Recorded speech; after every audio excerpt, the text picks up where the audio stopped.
is the Big O Show.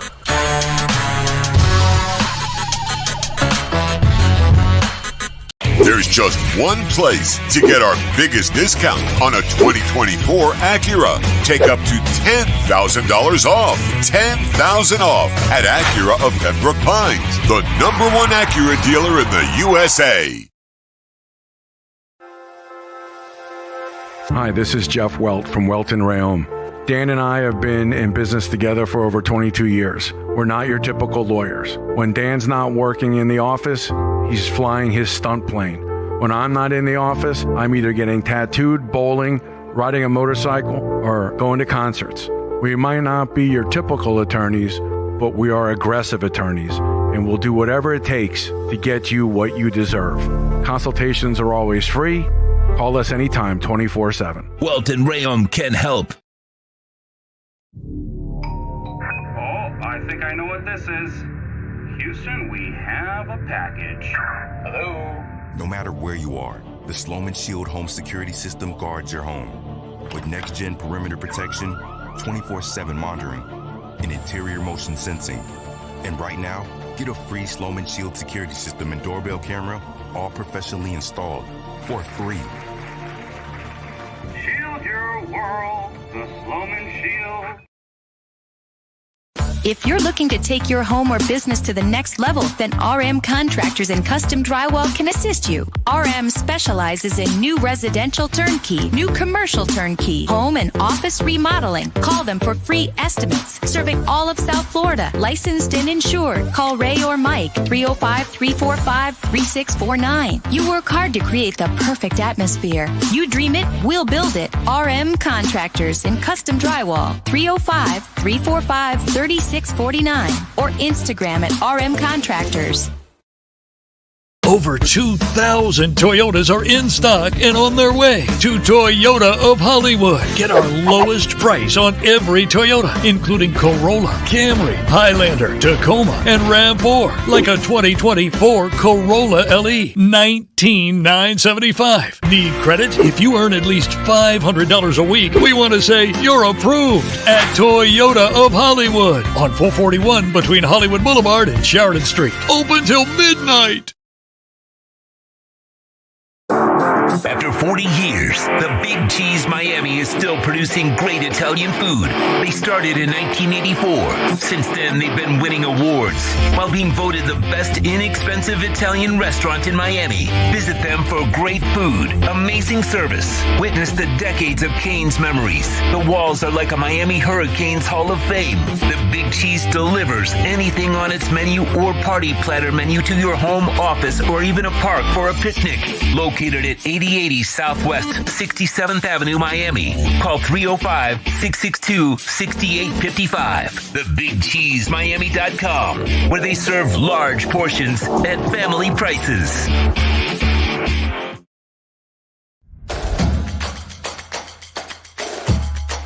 Welcome to Caneswear. New store, new items, same great experience. Family owned and operated since 2010, Caneswear has the latest merchandise from the Miami Hurricanes, Miami Dolphins, Florida Panthers, Inter Miami CF, and more. Come visit us at our store in Davie on University Drive, just south of 595, or online at caneswear.com. Caneswear, the spot Miami fans shop. For over 16 years, EJDconstruction.com has provided South Florida residents quality craftsmanship, accurate project management, and exceptional service. That's why EJDconstruction.com is an A-rated member of Angie's List and the Better Business Bureau. When you're looking for the right custom home builder for additions or home remodeling, please call my friend Eric at 305-433-4843. That's 305-433-4843 for EJDconstruction.com.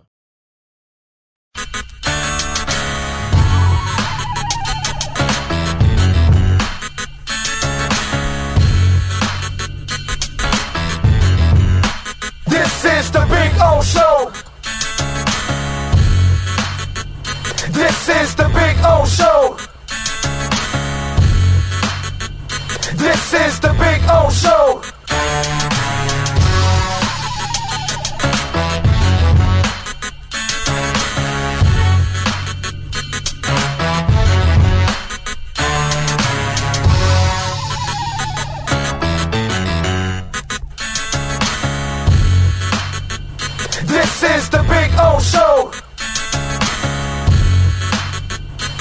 This is the Big O Show.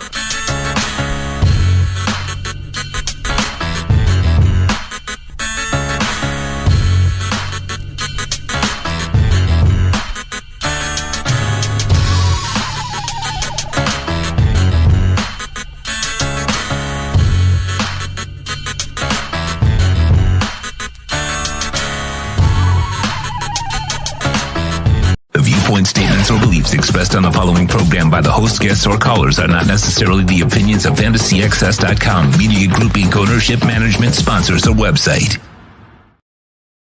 The game is final. Tua and the boys are in the locker room. Let's go over what happened in this game in our Dolphins Postgame Show with Big O. The Postgame Show is brought to you by Welton Rayom, Acura of Pembroke Pines, Hialeah Park Casino, Toyota of Hollywood, RM Contractors. The stats are final. The insiders are ready. The platform is mastered by the one and only Sean Stanley. Now, let's find out what the Big O thinks about this matchup as we start our Dolphins Postgame Show. Here's Big O. All righty, baby. Yes, we got to win. We got to win. We got to win. It wasn't pretty. It wasn't a masterpiece. But in the end, it was a victory. You know, somebody asked me at halftime on Twitter, like, you know, what do you think? And I said, listen, man, in the end, if they can play up to their potential, they could easily win this game. And that's exactly what they did. And it started with the punch by Javon Holland. And that play really kind of igniting the team. Kohu recovers the fumble, all that kind of stuff. I mean, we had a near arrest of a player, of one of the 2-3 most important players on the team. This is how we started our day. I mean, life as a Miami Dolphins fan, if anybody tells you that we're not stressed out, dude, the Dolphins stress me out more than crypto. Okay? I mean, they stress me out more than crypto. All right, we start our day going, is Tyreek Hill on the floor getting handcuffed? What the hell is going on here? And then a first half where you're discombobulated, you look unprepared, and, you know, Mike McDaniel still has a lot to answer for because he just does things that make no sense. I mean, he still threw more to Smythe than he did to Jonnu Smith. Like, I don't know. There are just things that I don't really understand. You know, they can defend Liam Eichenberg all they want and they get touchy about it, but wow, man, we don't see it. Oh, it was rough. It was rough. It wasn't easy for us, but you know what? If it would have been rough and you lost, then that's the tough one. But when it's rough and you still find a way to win, then I can live with that. I'm not happy because, you know, I need you to play better. You know, you got Buffalo next week. And, you know, by the way, we took Arizona plus 6.5. Where are we since that game final already? Where are we at? Oh, baby. Yes, the Cardinals lost by 6. We won by half a point on that one. And then we had also Houston, right? I think we had the Texans, and I think we had a -3. Where are we at with that one? And, we lost that one by a point. Okay, check this out. Dolphins favored by 3.5. They won by 3. Houston favored by 3. They won by 2. Buffalo favored by 6.5. They won by 6.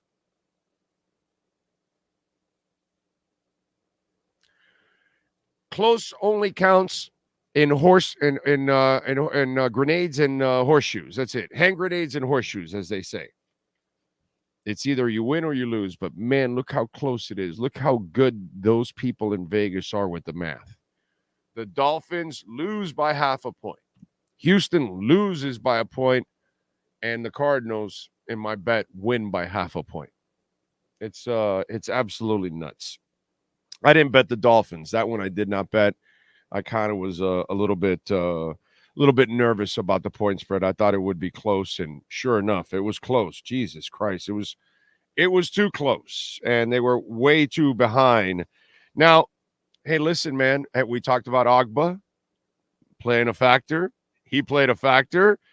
We talked about them running between the tackles. They ran between the tackles. You know, there were things that were at least were positive. Jalen Ramsey was not ready to play, although he did a nice job of sealing one side on a big play there, where he did a nice job overall. I got to give him, props. But Ramsey, you can tell, wasn't himself.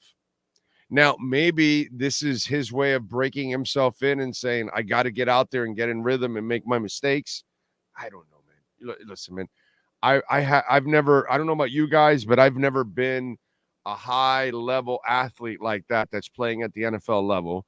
So they're going to talk about whatever they're going to talk about. I don't get what they've done. As we talked about in the pregame show, Walker didn't practice for 2 months and then plays. OBJ was supposedly running very well and all of a sudden doesn't play. Jalen Ramsey practices once in the last month and a half and is now playing. It just, there's no rhyme or reason to the things that they're doing. You know what I'm saying? So there has to be more behind the scenes that you and I don't even know. Okay?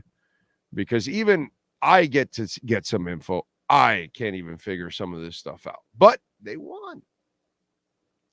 They won, And we'll ask ourselves, why so many passes behind the line of scrimmage and around there? When you throw deep, good things happen. You notice that? Like, hey, how about Tua overthrowing Tyreek now? Can you complain about that now? Hey, Tua, you've eaten too many Wheaties. You're overthrowing Tyreek now. What the hell is going on? Get back to underthrowing. At least we could criticize you for weak arm.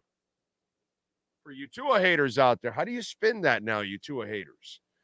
That he overthrew him. Is he like inaccurate now?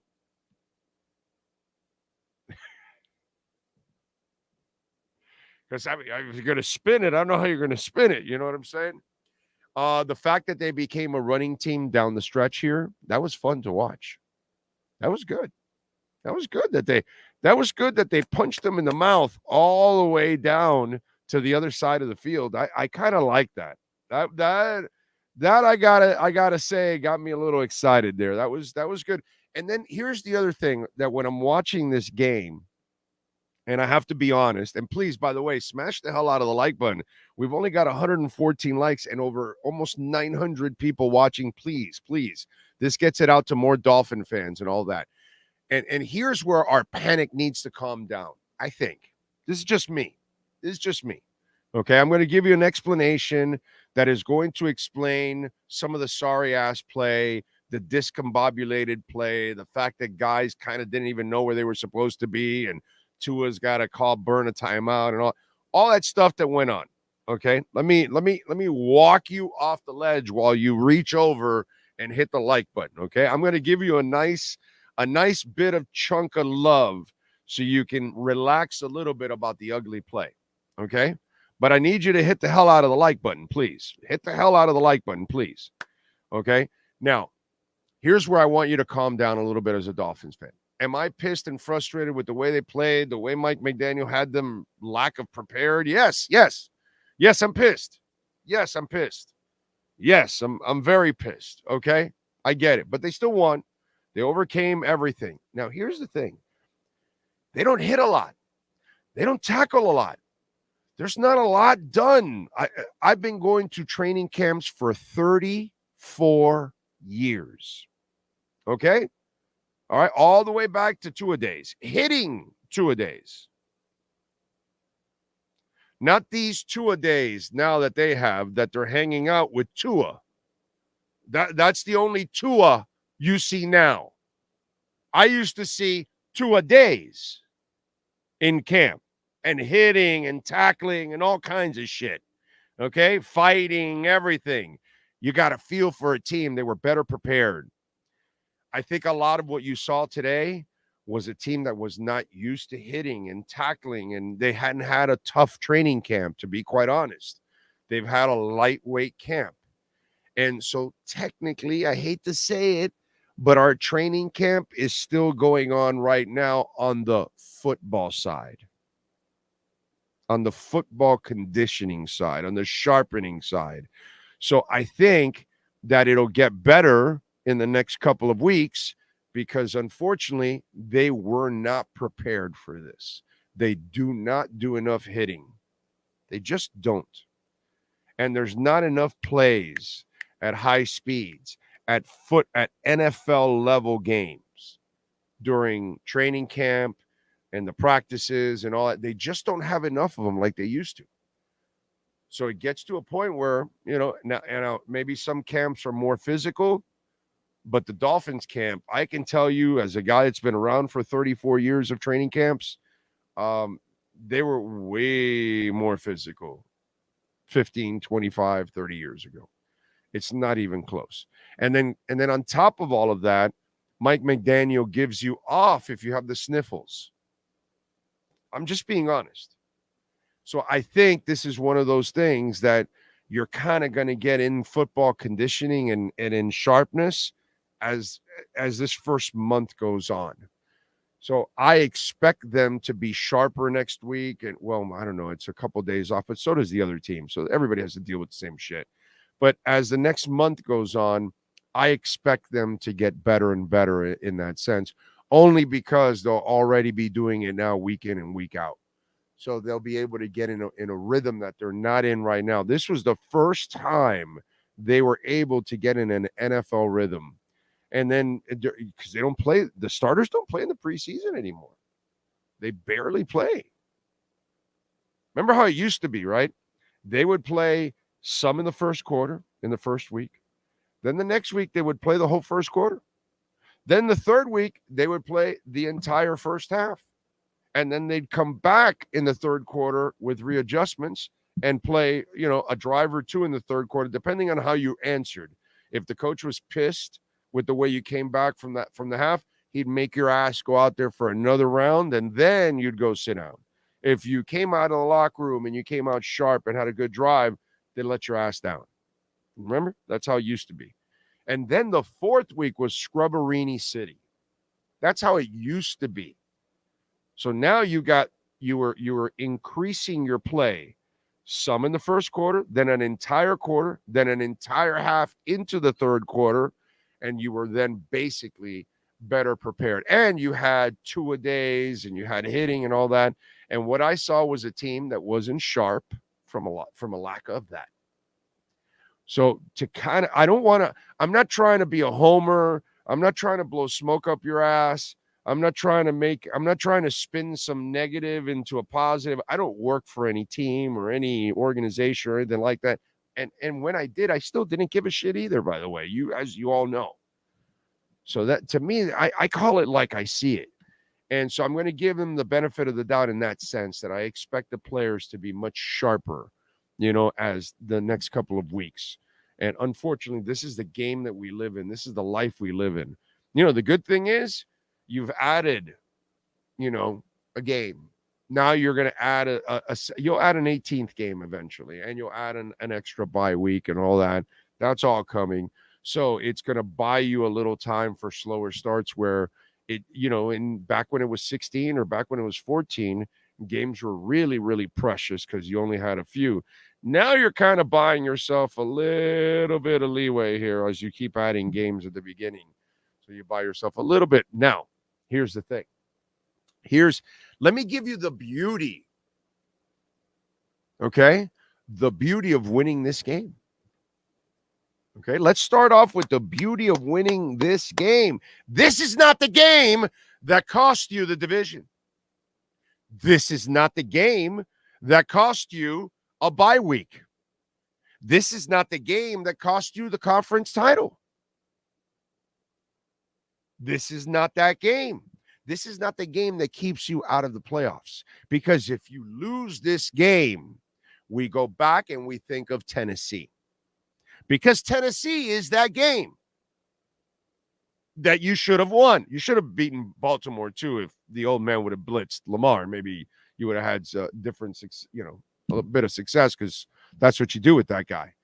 But Okay, that's a solid team. But the Tennessee one was in your hands. You had a 14-point lead with 3 minutes left, 4 minutes left, and you lost that game. It's inexcusable, unacceptable, disgusting, despicable. And that's what this game would have been. This would have been our Tennessee in week 1. So be very grateful. Be very happy that you're 1-0. It wasn't pretty, but you got it done. You found a way to overcome an absolutely horrible first half, which I think is also a sign that you're a pretty good team. It was maybe, your coach and your players kind of mismanaged the first half. They had plays, they didn't make them. Coach made some bad calls, bad decisions. We're also lucky that you're playing Doug Peterson, who does stupid things on his own, because what he did before and going for it, luckily they didn't capitalize. But Doug Peterson also kind of proved to us why he got fired in Philadelphia and why maybe sometimes he got lucky also in Philadelphia, because he's not the best game day coach either. He does some shit there that makes no sense. That fourth down he went for was, catastrophically stupid. Okay? I don't know what the hell he was thinking doing that on his own side of the field, but whatever. Hey, I'm a Dolphins fan. I'm happy. But let's be happy this is not our Tennessee in week 1. That would be frustrating as hell. You got 16 more weeks and you got already a game in your crawl that you're like, holy shit, we lost this game already? I can't believe it. And now you're behind the 8 ball already for that. So let's be grateful in that sense. It wasn't pretty, but at least we have to accept it for what it is. By the way, David Furones and Chris Perkins will join us from the locker rooms when they're done. So that'll be in a little bit. I'll go over some of the stats. You know what, Sean? A whole bunch of super chats have come in. Remember, you can make a donation. We tell you always Cash App and Venmo. Why? Because we get 100% of the donation there. That's why we don't mind the super chats. We love the super chats, but YouTube takes away 30%. Cash App and Venmo, we get 100%. And by the way, you can make a Bitcoin or Ethereum donation, which we love that. And on a dip, we love it even more. All right, let me go to the Cash Apps or Venmos here before we go to the super chats. Start lining those up, Sean. Let's see. Here we go. Robert B. Big O, in your opinion, was that first half just rust from no preseason work and the Tyreek pregame crap? Second half looked much better, more focused. Thanks, Robert in Denver. Robert, I think I answered your question, right? I think it was the lack of hitting and everything and playing. And Jalen Ramsey, he looked like a guy that didn't practice. And he probably said, no, coach, I got to be out there. I gotta go through it, and we have to suck it up, and we have no choice. But he looked rusty as hell. And by the way, I was right earlier in the week when, most people had what's it called? Ethan Bonner. And I said, man, Kohu's the guy that I would like out there playing. And Kohu did some nice things there. It made some mistakes, but also had some good moments. I really like what he did. Robert, thank you for the love on Venmo. Very nice of you. Joe Cracchiola, as always, sir, you're always dedicated. An ugly W is still a W. Game balls go to JP and Agba. Fins up. Love the show. Yeah, those two guys closed it, right? Those 2 sacks. Agba ended up with 2 sacks, I believe, on the day, but that sack at the end was big. And then for Jalen Phillips to get a sack in his first game back, you want positives? Those are positives. And Calais Campbell started it with that big sack at the beginning. I know there was like a big sack at the beginning, and then there's a valley until we got it back up again. But, again, ugly win is still a beautiful win. Okay?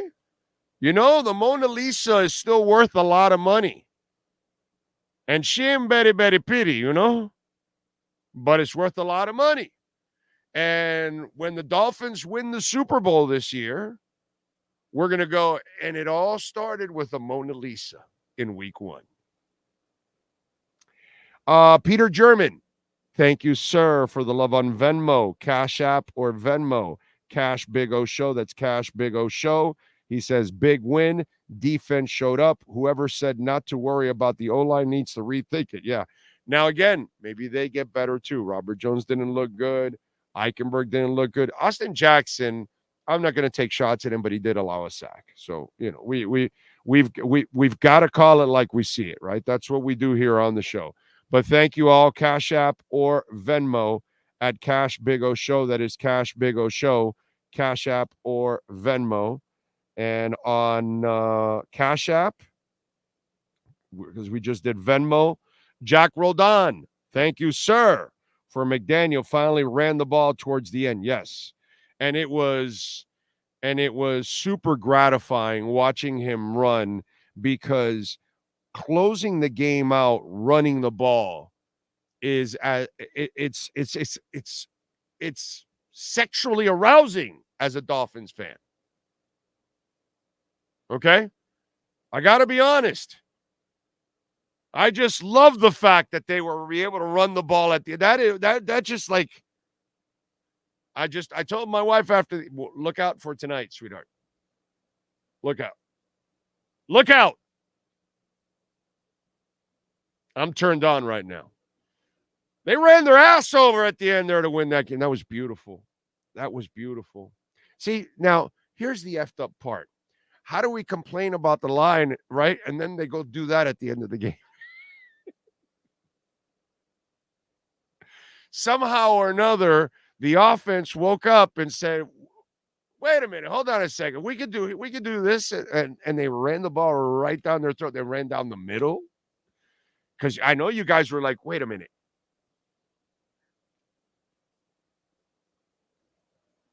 Was that the middle? That wasn't an outside. That was an inside run. Did you see that? Like you said that, right? You were sitting there going, am I watching this game in another dimension, inside out or something? Or what's going on?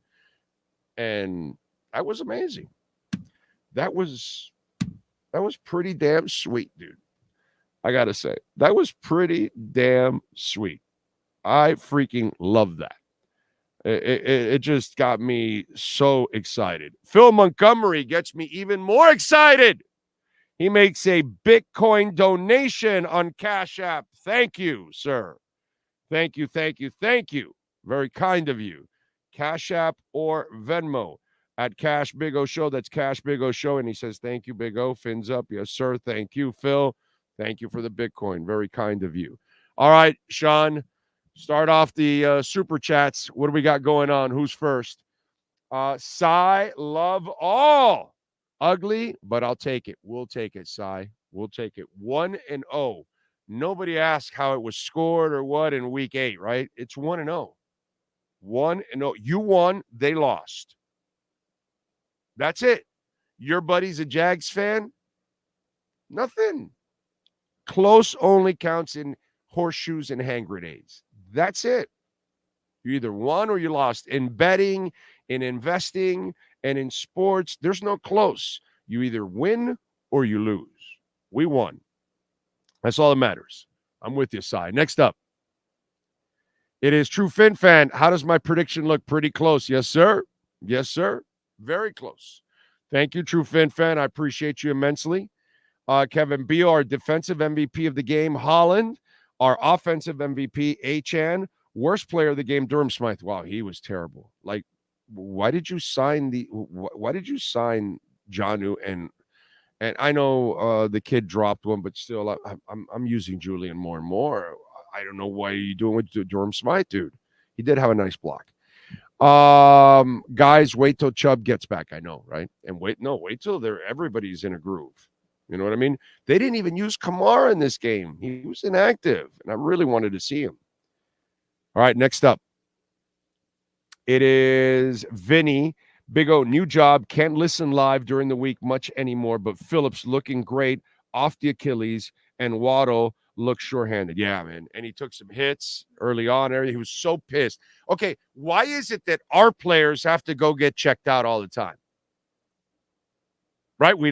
We end up losing Teddy, and remember that year we got screwed and all that kind of, and in this game, Waddle Why? Because his helmet got jiggled off a little bit? Who cares, dude? He didn't look woozy or anything like that. And so we lose him for a few plays, and we could have, that drive could have been dead. And by the way, horse shit, they got away with a late hit on Tua. That guy, Armstead, I think it was after Tua threw the ball. The guy took 2 steps and pushed Tua. Thank the Lord, of course. Tua knows his jiu-jitsu and all that shit, so he knows how to roll. And then they got away with another play. I know I tweeted out that they got, I made a note of it and they tweeted out. I tweeted it out, but they got away with a couple plays like back to back, and it was a bunch of horse crap too. And that's the other thing that bothered me too. Well, I saw a couple things in that game. It's like, well, wait a minute, hold on a second. So the Dolphins are playing against the Jags, and they're playing against the damn refs. Just frustrating. Oh, yes. And, interference on Smythe. The Smythe, I know Smythe sucks catching the ball, but the guy was draped all over Smythe, dude. These plays were like within plays from each other. And I'm sitting there going, what the hell are these people watching? That was interference on Smythe. That was roughing the passer. Call the damn game, dude. And then you're also Waddle. You get them away for a couple of plays. What are you people wearing Jags uniforms? Instead of stripes, you got like dots on your ass? Next up, please. Pisses me off. JIC, thank you, sir, for the love. Dolphins did it all today, good and bad. Even the police got into the action. Take the win, 52-yard field goal. Yes. And by the way, Jason Sanders, I know, had the bad miss, but I marked it down, and let's give him love. He is now 8 of 8 on game-winning or tying field goals in the final 2 minutes or overtime. So now we found the kryptonite. Anything before 2 minutes. That could be a problem, anything before. But, hey, once we've entered the 2-minute zone, what you got, bro? What you got? We got Jason Sanders, baby. 8 of 8, bitch. Perfect. Like Shula. All right, next up. What do we got? Man of 1,005 holds. It's games like this that I like. Despite the mistakes, the Finns found a way to win. Now they know they can be better. Ugly win, great loss. I'm with you. And the Jags will walk away like, oh, man, we could have had this game. We could have had it. We could have been contenders. Next up. Thank you. Who's up next? It is Man of 1,005. Oh, no, you got that. Peter Finn fan. McDaniel's play calling left a lot to be desired. Yes, sir, you are correct. Thank you, Javon Holland, for the play of the game. No doubt. And it turned things around. Hey, by the way, Sean, I don't know. Did you see Javon Holland playing cornerback? Because the lazy people out there, they all said, oh, well, they're going to use Jalen Ramsey like a jack of all trades. And I said, yeah. You guys forgot about Javon Holland. How many times did I say that throughout the offseason? You guys forgot about Javon Holland. Watch Weaver use him all over the place. Where was he? On the outside making a play. I believe that was a 3rd down play too. Okay? So, just saying, we kind of follow the team. We told you there'd be inside running. Anyway, go ahead. Next up. What do we got? Ronnie. It wasn't pretty at first, but we got it together in the end when it mattered most. Give Holland the game ball for changing the momentum of the game. You are correct, sir. No doubt. Jack of all trades. He can do it all. Okay? Him and Ramsey are going to benefit from Weaver. Next up. Jeremy Westbay. Thank you, sir. Thank you, Jeremy. It's baby making time, Big O. Yes, sir. Make those babies. Jags, they can't make babies. That's why they're just Jags. Next up, Man of 1,005 volts. McDaniel needs a timer for getting plays. Yeah, he struggles with that big time. Yeah, he's got to get much better at that. But how much more are we going to give him?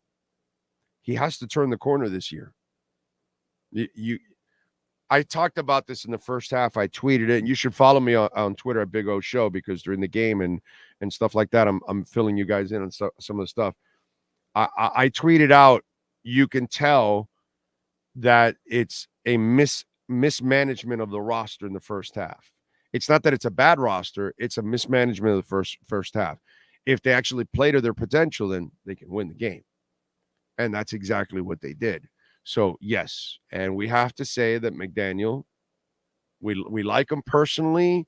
He's a super likable person. He's a decent human being. He's easy to root for, yada, yada, yada, yada, yada, yada, yada. Can you get it done? And this is the Jags. Okay, so you got to do better, and you better do better next week against the Bills, or in a couple days. Next up, Peter Finfan back. McDaniel forgot he has a tight end. No excuses. I agree. You have him. Scheme him in there, dude. They got to worry about Tyreek and Waddle. Don't give me this shit. You got Tyreek and Waddle. You have Tyreek and Waddle. 3 to 4 people have to worry about Tyreek and Waddle. That means everyone else gets one-on-one coverage. No excuses. Bad coaching. Next up. Leon Fresco, my son Daniel says, hello, Big O, and is begging for a Jim Mandich. Yes. I don't know if do I have any Jim Mandich? Yes. I don't know if I have do I have a Jim Mandich? Yes. I could just say yes, but I don't know about a Jim Mandich. Yes. I know I have Mandich drops somewhere. That I do know, sir. And I will try to fish them out for him. Next up, it is John C. They looked much better in the second half. Defense gave up 0 points and sacks when they needed. Amen. Amen. I agree. And thank you, sir, for the super chat. Very nice of you. Next up. Thank you all for the super chats, man. So many of them. Devin Jordan, thank you, Big O. The Javon Holland play was the play of the game. There's no doubt. Something tells me, yeah, he could get the Cutter's Edge Pro MVP of the game. Go ahead. Troy Francis, the MVP play of the game. Holland, no doubt. I mean, it's hard to argue that, woman. Thank you. Captain Saki. Yes, sir. Tarpon Springs. Big O, tell Sean to break out the victory cigar. Go ahead, Sean. Give the Dolphins a victory cigar.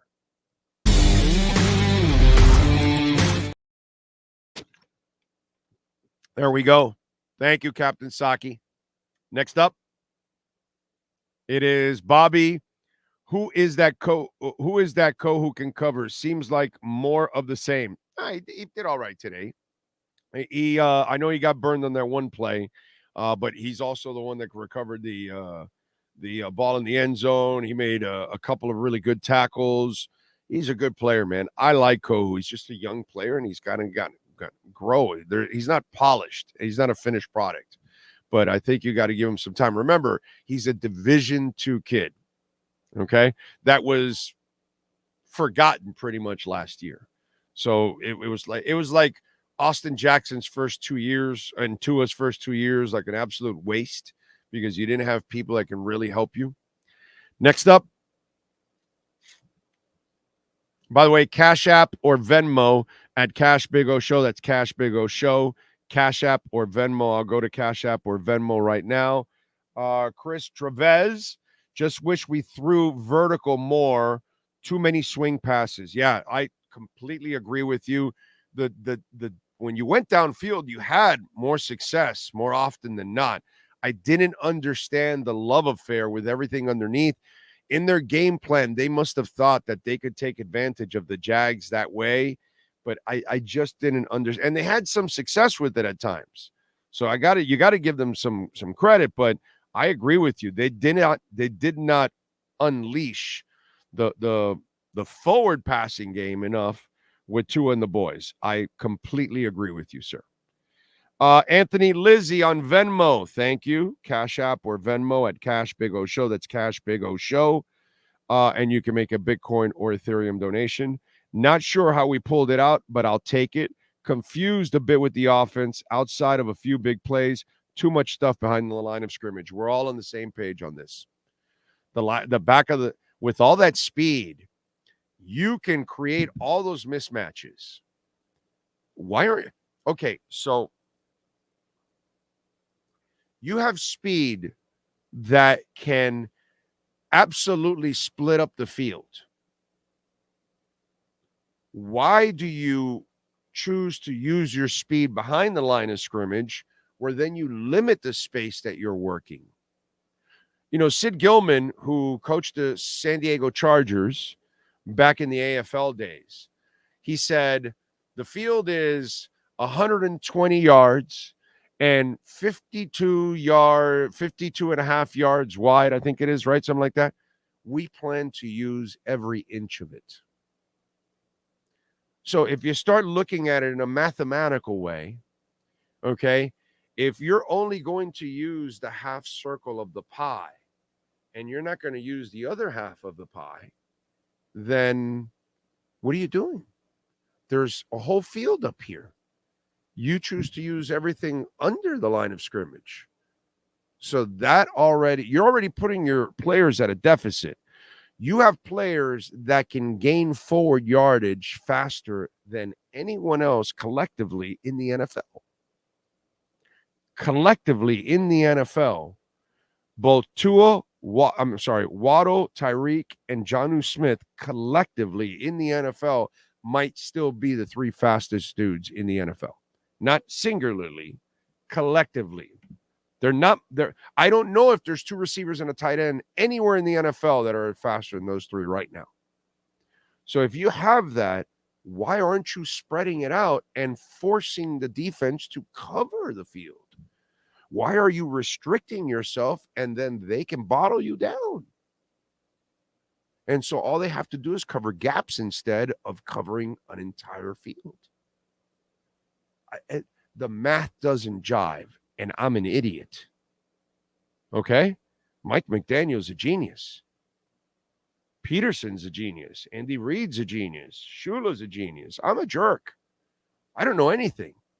But logic tells me you're limiting yourself by running everything behind or around the line of scrimmage. You're playing to their advantage. When in 2 seconds, Waddle and Tyreek can be 15 yards downfield in different directions. Jonnu Smith could easily be 10, 12 yards downfield. And all of a sudden, there are backs running underneath. I don't understand what's going on. So I'm with you. I'm with you on that one. Abner, I'm sorry. Naki High. I'm going to go with that. Mahalo, Big O. A win is a win, even if my wife stayed away from me the whole game. Stressful. Aloha. I agree, my friend. A win is a win, and it just doesn't matter. You know, it was ugly, but they got it done. Okay? They got it done. And I can't wait for somebody to pick on Tua for overthrowing Tyreek. Because I could get the haters all the time, but are they going to try? Hey, he's overthrowing Tyreek. Well, he's too strong now. Peter German, thank you for the love on Venmo, sir. Not sure if it's spoken about, but Tua is handcuffed, unable to audible because he only gets plays with 10. Oh no, and you don't. Tua's killing you downfield, killing you. Even the one pass that he overthrew on Tyreek. Okay, but he was wide open. And then he hit all other ones. Like, why aren't you throwing downfield more? Again, none of this it just doesn't jive. It's something that makes no sense to me, ladies and gentlemen. I can't figure that one out. Cash App or Venmo at Cash Big O Show. That is Cash Big O Show. Cash App, or Venmo. And, of course, you can also send a Bitcoin or Ethereum donation. Mark Jean Baptiste, thank you, sir. Appreciate you on Cash App. Thank you. Ocala Joe for hated the play calling but loved the win. That's it. We all hated the play calling, but we all love the win. There's no doubt about that. Thank you. Appreciate it. What's the next super chat? Edward Thurston Howe. Good to see you, sir. I'll say this. We sure missed Wilkins, Van Ginkel, and Hunt today. Van Ginkel had a pick 6, man. Yeah. The Hunt deal, yeah, Eichenberg gave up the sack and all that, but, they got the win, bro. That's all that matters. They got the win, and hopefully they'll get better. Next up, John Geeb. Thank you, sir. Is this a sign of McD's finally going to make halftime adjustments? That's, by the way, John, that's actually a solid point on your part. If we're going to pick on him for frustrating things that he did, they did different things in the second half. They challenged a little bit more downfield, which they should have thrown a lot more. And then the running of the ball, and they stayed with it. And when they were having success, they didn't give up on it, which, as you and I know, as a Dolphin fan, we've watched them have success with the run and then give up on it. And it's really frustrating when that happens. So I'm with you. Next up. It is no doubt Bailey looked like a real punter today. Yes. And by the way, they forced that fumble. Unfortunately, they couldn't. Was it Elijah Williams? I think was it Elijah Campbell? I think it was Elijah Campbell forced the fumble on the return, but unfortunately they couldn't recover it. But still, props to Elijah. So another thing on special teams, the punting, you came through with the clutch kick at the end there. So, let's a little love there. Good point. Next up. Phil Montgomery, Ogba looked great today. Kick rocks, Fangio. Yeah, Fangio was a guy that if he felt you didn't fit him, he gave up on you. And he gave up on a lot of players last year. Gave up on Kohu. He gave up on Ogba. He gave up on Tyndall. He gave up on a lot of people last year and didn't give them a chance. Cam Smith. He didn't give them a chance to grow. You're right. Good point. Next up. That's it. All right. We have caught up. All right. Don't forget, folks, smash the hell. Come on, man. We're at 490 and there's almost 1,000 watching. So double that, please. Smash the hell out of the like button. It is very important that you smash the hell out of the like button. Let me go through the stats. I have not gone through the stats. I should do that. After a beautiful win, even though it was an ugly performance, but every win is beautiful. We have to look at it that way. In fact, I think I have them here instead. Let's do it here. Trevor Lawrence, 12 of 21 for 162 yards, a touchdown, no interceptions. Tua Tagovailoa, 23 of 37, 336, a touchdown, no interceptions. Tank Bigsby was their leading rusher, 12 for 73, 6.1. Etienne had 12 for 44, 3.7, one touchdown. Jeff Wilson, big rushes at the end because they weren't rushing anything. 5 for 26 for 5.2 yards per carry. Devon Achane, 10 for 25, wasn't very productive, but did get the touchdown, had a 9-yard run. Tua Tagovailoa, I told you to take him over 3.5 rushing yards. He won. So one rush for 11 yards. Boom. We won. Tua won me a little money today. I figured that I said Vegas, they got me on Jonnu Smith. That one we lost. I had Jonnu Smith over 24.5 yards. He had 7, dude. And that's because of Mike McDaniel. I'm not blaming anybody else but Mike McDaniel. Tyreek Hill, 7 for 130. Waddle, 5 for 108. Tyreek did have the 80-yard touchdown, as you all know. And then Devon Achane receiving was phenomenal, 7 for 75, including the 38-yarder. Mostert had 2 for 10. As for Jacksonville, Gabe Davis, 3 for 62. Brian Thomas, 4 for 47 and a touchdown. And then Christian Kirk had the 1 catch for 30. On the defensive side, it was David Long, who, by the way, got his hand checked out. They took him to the locker room, but he was able to come back. Long had 8 tackles, 7 solo. Jordan Poyer did not play a great game, by the way. Had a couple penalties, gave up some plays, and, he gave up a touchdown. So, it was, again, new system, all that stuff. But he had 6 tackles, 4 solo. Kendall Fuller, 6 for 4. Kader Kohu, 4 for 4. Emmanuel Ogbah had 4 tackles, 2 solo, a sack is what he had, not 2 sacks. Calais Campbell picked up the sack. Jalen Phillips picked up a sack. Those were the 3 sacks that Miami had on the day. The Jags also had 3 sacks, too. Trayvon Walker had 2 sacks. Trayvon Walker, if I remember correctly, is the FSU kid, right? Is he the FSU kid? No, Georgia. My bad. Georgia. There you go. So those are the stats. And at least the boys ended up winning, which was a beautiful thing to end up picking up the victory.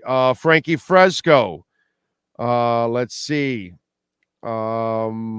Someone needs to tell McDaniel stop going for it on 4th downs. Well, it all depends on where you're at and what kind of a play you're going to call on 4th down, too. But yes, the one at midfield, yeah, you're getting a little too crazy, a little too cocky. Yes, I would agree with that. True Fin fan, I know it's Holland, but for me, Phillips for MVP. I get it. Coming back from the injury, he shows a lot of balls. Coming back from the injury and the sack was huge, but so was Ogbah's. And Ogbah had a nice play also on out in the open field too. Yeah, Holland. It's that play sealed, like it started everything pretty much. It ignited and by the way, he also had a play as a corner, Holland, too, on a 3rd down, which was big. Holland made a couple big plays. You got to give him props. So that's where but I get the whole heart of Jalen Phillips to come back from the Achilles and to have a sack in his first game back. That is awesome. And remember, the trick now for Jalen Phillips is the recovery. You know what? I don't think you play him Thursday.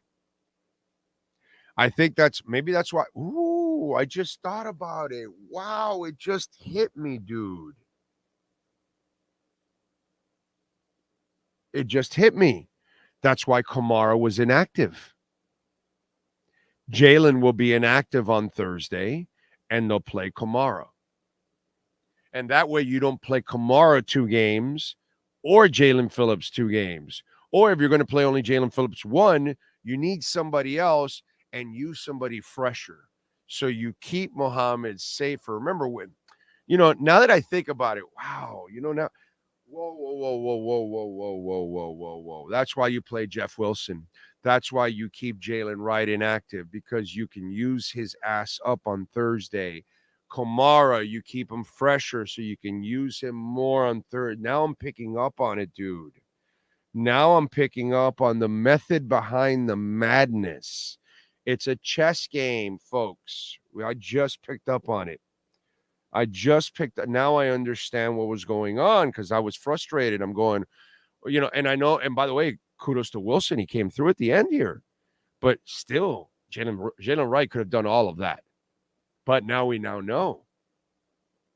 You don't want to burn all 3 of your main backs out. Save one for Thursday. You don't want to burn out all your pass rushers. Save one for Thursday. So then you can then bring back one of those backs is not going to play. It's probably going to be Wilson because it'll be then. Now I get it, dude. Now I get it. Now I understand. Okay, so now I'm not that frustrated about some of the inactives. Now I'm cool. Plus they won too, of course. But it makes a lot of sense now. Now it kind of understands, 31-27 Miami over Buffalo. A true Fin fan, I love it. It's a win. Just give me a win, dude. Give me 17 of those.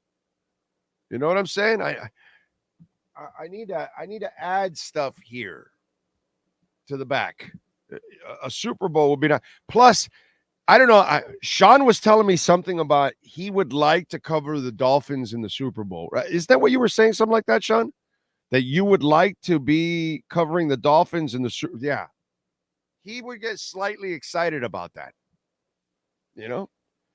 So would I, by the way. It would be great for our platform to be, like I told you guys, maybe we can actually go to Radio Row and everything, get a spot for ourselves, which would be absolutely phenomenal, man. Cash App or Venmo at Cash Big O Show. That is Cash Big O Show, Cash App or Venmo. Rod Romero, you are a stud, sir. Thank you for the love on Venmo. Game over if Holland doesn't make that play. Good teams find a way to get the job done. Go Fins. When you're right, dude. You know what I'm saying? And that's why I tweeted back to that guy, because he's like, hey, do you have any hope for the second half? And I go, yeah, of course I have hope for the second half, dude. They played like shit in the first half, but that's not who they are. They didn't play to their potential. If they play to their potential, you could still win this game. And that's exactly what they did. It was down by 10 is not the end of the world with the Dolphins offense. You've got to find a way to make, I tweeted out, you got to make a big defensive play. And sure enough, Holland makes that play. And then hopefully that was what ignites you. And sure enough, that ignited you. And that's 100% right. Javon Holland was, the heart and soul of what, you could expect right there from that defense. That was just absolutely awesome to watch him do that. That was a thing of beauty, as they say. I loved it. I loved every moment of it. What do we got here?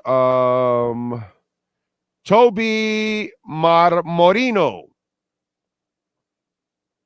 I'd like to see Wilson get some first quarter carries. He's a tone setter, a dog. Toby, I like your idea. Only problem is that's something that either you have the mindset of that early on, and is that the kind of offense you're going to run, or is that how? See, I think you can do all that we saw that with Jalen Wright in that game, in the preseason game. I think you could do a lot of the same stuff that you did with Wilson, with Jalen Wright, except he has that extra burst and that extra gear. Now I understand why they kept him out. But, I understand what you're saying, but what I'd like to see is them actually, give me more of this throughout the game.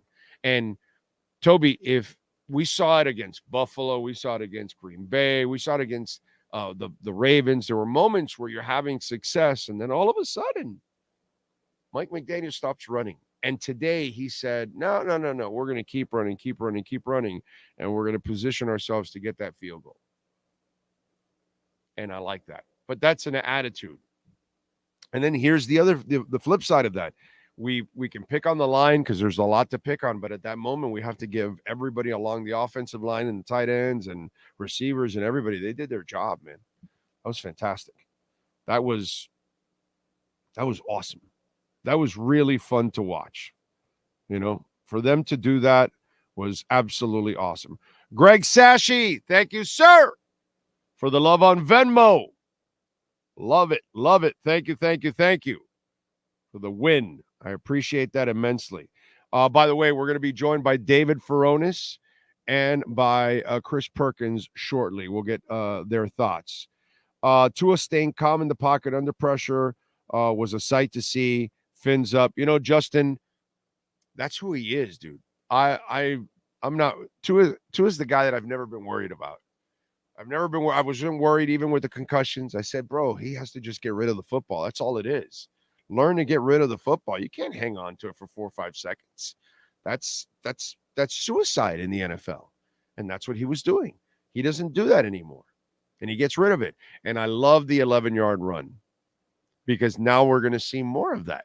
Again, he's not going to go get 50 and 70 yards a game or anything, but you're going to watch Tua with 1 to 2 runs a game, or maybe even 3, where they give him a little open field and he takes the 5, 7, 10 yards that you give him and he slides, and that's going to be a lot of fun to see. That's going to be pretty cool. But I've never been ever concerned about Tua. Tua's one of those players that is just going to get better and better and better and prove people wrong. That's why I have fun with the whole shit of, oh, so what are you going to do? Complain that he's overthrowing a receiver now? You know, because the Tua haters, they'll just find something to hate. You know what I'm saying? He's fantastic. I have no concerns about Tua Tagovailoa. I have other concerns. But if you block for him and you do your job around him, he'll deliver the passes you need to win a championship. That I am 1,000% sure of that. Only Tua criticism is the two dangerous throws that almost got Waddle Achane wrecked. That's gotta not be a thing. Great win. Weaver's defense looks good. Joey, watch every game of every quarterback. There's going to be a couple of throws like that. There's going to be a couple of throws that aren't the best, and the receiver has to adjust and help you out. There's going to be a couple of throws where he made the perfect throw and you just dropped it. You know what I'm saying? And that happens too. It goes both ways. So he threw one, there was, I forgot who it was, and it was perfect, and it was dropped, and it killed the drive. I forgot which one it was now. I'm trying to remember who it was. It doesn't really matter at that moment, but it's happened many times. So as much as we talk about, yeah, you can't expect somebody to go out there and sling the ball 40 times, and all 40 are going to be absolutely perfect. But if 35 of 40 are accurate and on the money, and either they're caught or not caught or whatever, it's pretty damn good. You know what I'm saying? So he's not a guy that is spraying the ball. Like, watch Lamar Jackson. He sprays the ball all over the place. It doesn't matter. It could be a crossing route and the receiver is crossing this way, but he catches it here. And yeah, it's a catch, but really it's not a good throw. It's just the receiver helped you out there, but it was a bad throw. And that doesn't happen with Tua. It's very rare that he makes crazy throws. So yeah, you're going to pick one or two. And that's going to happen to Montana, and that's going to happen to Peyton Manning. It's just going to happen. Now, do you do it often, like Ryan Tannehill? Do you get your players often killed? That's why you were called Tannehill. That's why I gave you the Tannehill name, because you'll kill drives, you'll kill your game, you'll kill your teammates. He would kill everything in sight. You know, that's what I'm saying. Lamar Jackson did a great job of trying to injure his own players by throwing it all over the damn place. And them having to make crazy. When you got to go up there, ooh, baby, defensive backs are loving that shit. What comes up will come down really hard. You know? I encourage you to watch every quarterback in every game. There's going to be a throw or two that they got to make it in a tight window, and you're going to have to make a tough catch, and you're going to have to take a hit, and that's just the way it goes. And by the way, there are moments where the quarterback has to hold the ball and knowing here comes the rusher, but I cannot throw it yet. And then I got to wait for the right moment. And when I throw, bam, I'm going to take a shot. Goes both ways. It's a team game. As long as it's not habitual. And to me, that's the key, Joey. It cannot be habitual. Tannehill, habitual. Lamar Jackson, habitual. Josh Allen, habitual. Their inaccuracies put their players at risk all the time. Just check it out. You'll see. And when you compare it to Tua, oh my God, Tua is an artist, bro. George Ceballos, thank you for the love on the super chat. Appreciate you, sir. Thank you, thank you, thank you. What else do we have here? You guys blaming the police? I have a what are we talking about? Oh, you're talking about man, we don't know what happened with Tyreek. In the end, what could possibly get you pulled over going to a game? I've gone to games since I was a child. I never been pulled over. Did you not pay attention to what they were saying? When the cop tells me turn, I turn. When he tells me stop, I stop. I watch these videos all the time. You ever watch these on social media? And there's the cop, right? And the cop's holding a gun.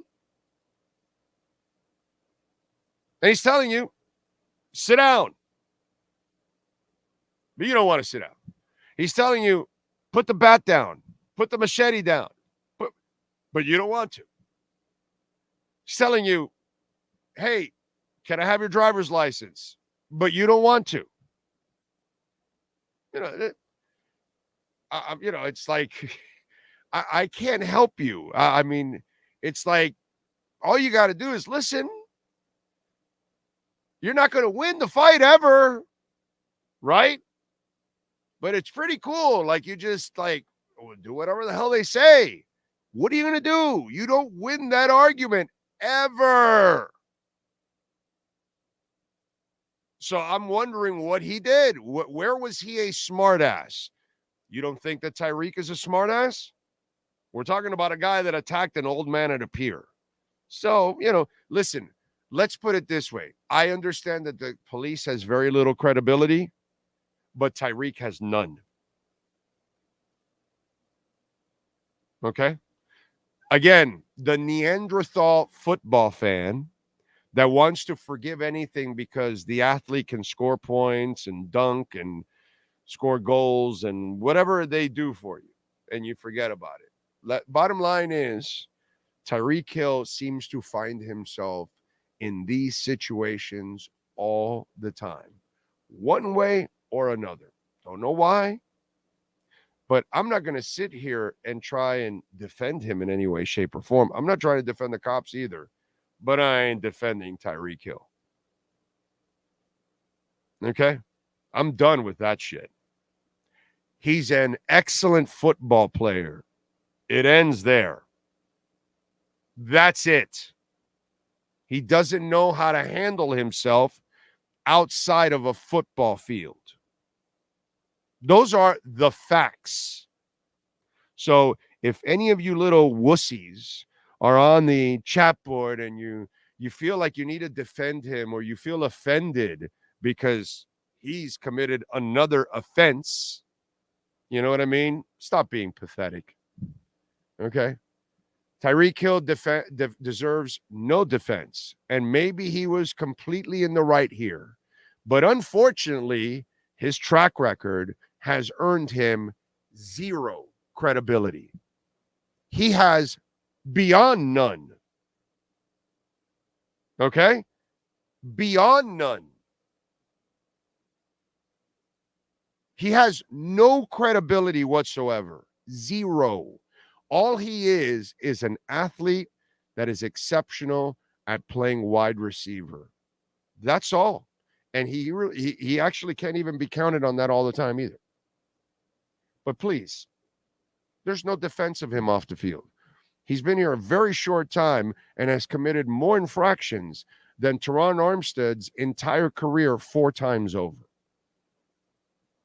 So, Armstead, Waddle, I could just pick like a shit ton of athletes and put them all together, all their careers combined, and Tyreek Hill has outshot all of them when it comes to infractions.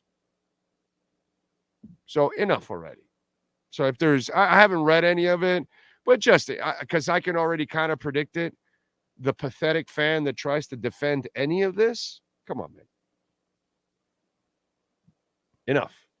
Enough already. Don't be an embarrassment. Don't be pathetic. How about that?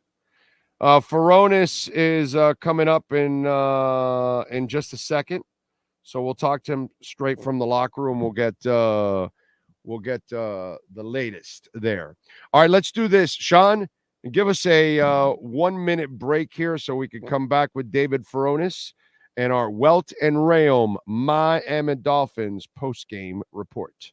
Over 2,000 Toyotas are in stock and on their way to Toyota of Hollywood. Get our lowest price on every Toyota, including Corolla, Camry, Highlander, Tacoma, and RAV4. Like a 2024 Corolla LE, $19,975. Need credit? If you earn at least $500 a week, we want to say you're approved at Toyota of Hollywood on 441 between Hollywood Boulevard and Sheridan Street. Open till midnight.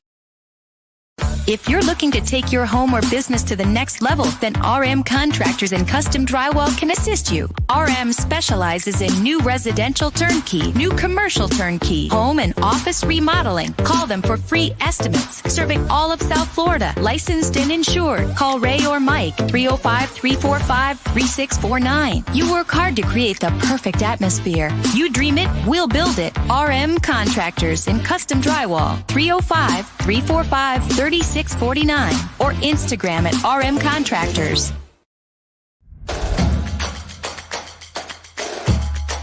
Welcome to Caneswear. New store, new items, same great experience. Family owned and operated since 2010, Caneswear has the latest merchandise from the Miami Hurricanes, Miami Dolphins, Florida Panthers, Inter Miami CF, and more. Come visit us at our store in Davie on University Drive, just south of 595, or online at caneswear.com. Caneswear, the spot Miami fans shop. The viewpoint, statements, or beliefs expressed on the following program by the host, guests, or callers are not necessarily the opinions of FantasyXS.com, Media Group Inc. ownership, management, sponsors, or website.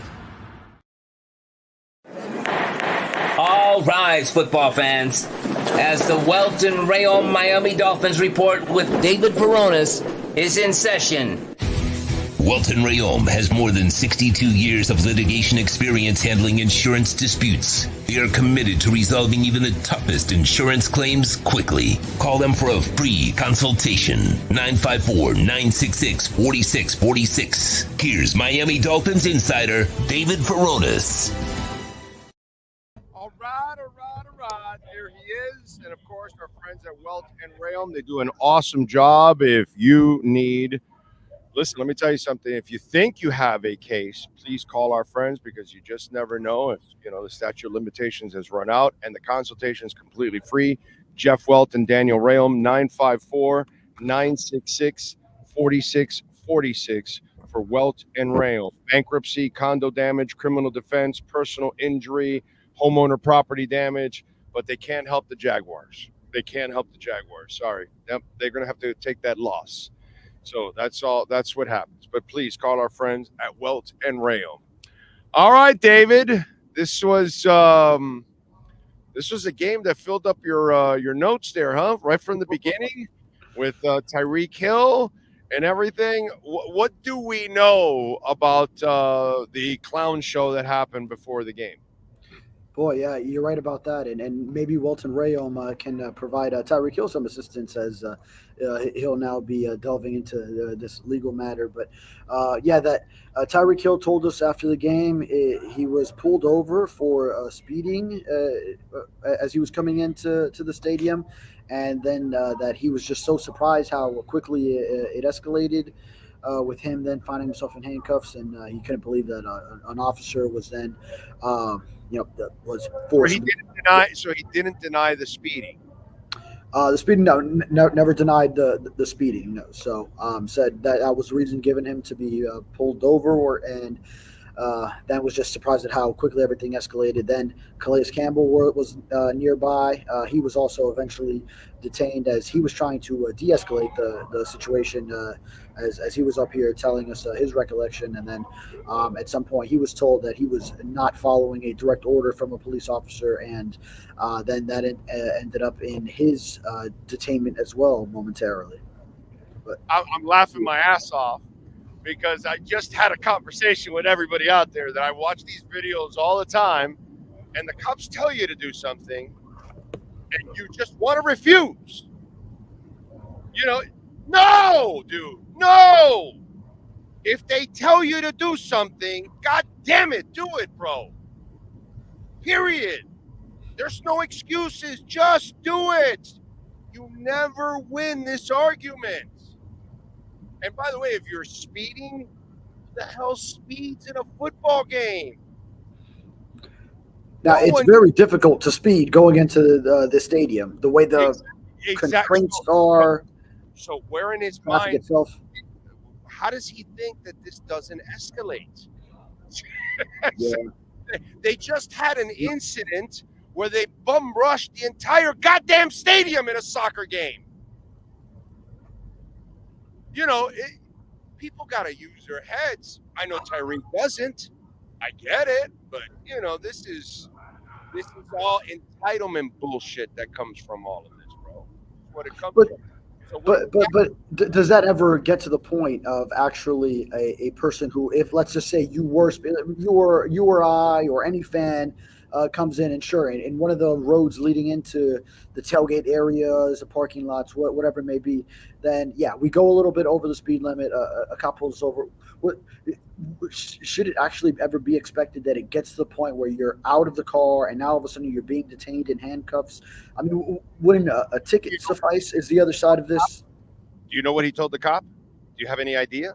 I do not. I do not have the. We don't have both sides of the story, and we also do have that.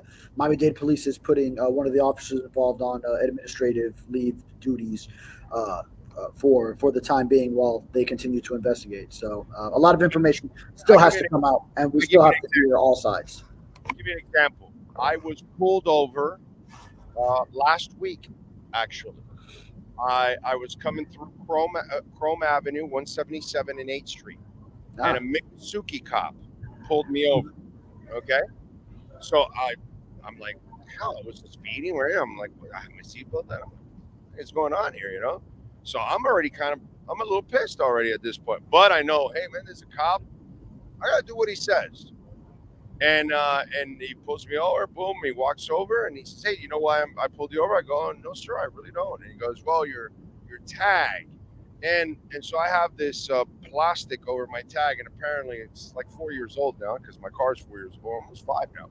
And so I guess the sun has faded it a little bit, you know, so the plastic is kind of light orange, I guess, you know, so you don't, I guess. So you don't see, I guess, the tag as perfect as he needs it.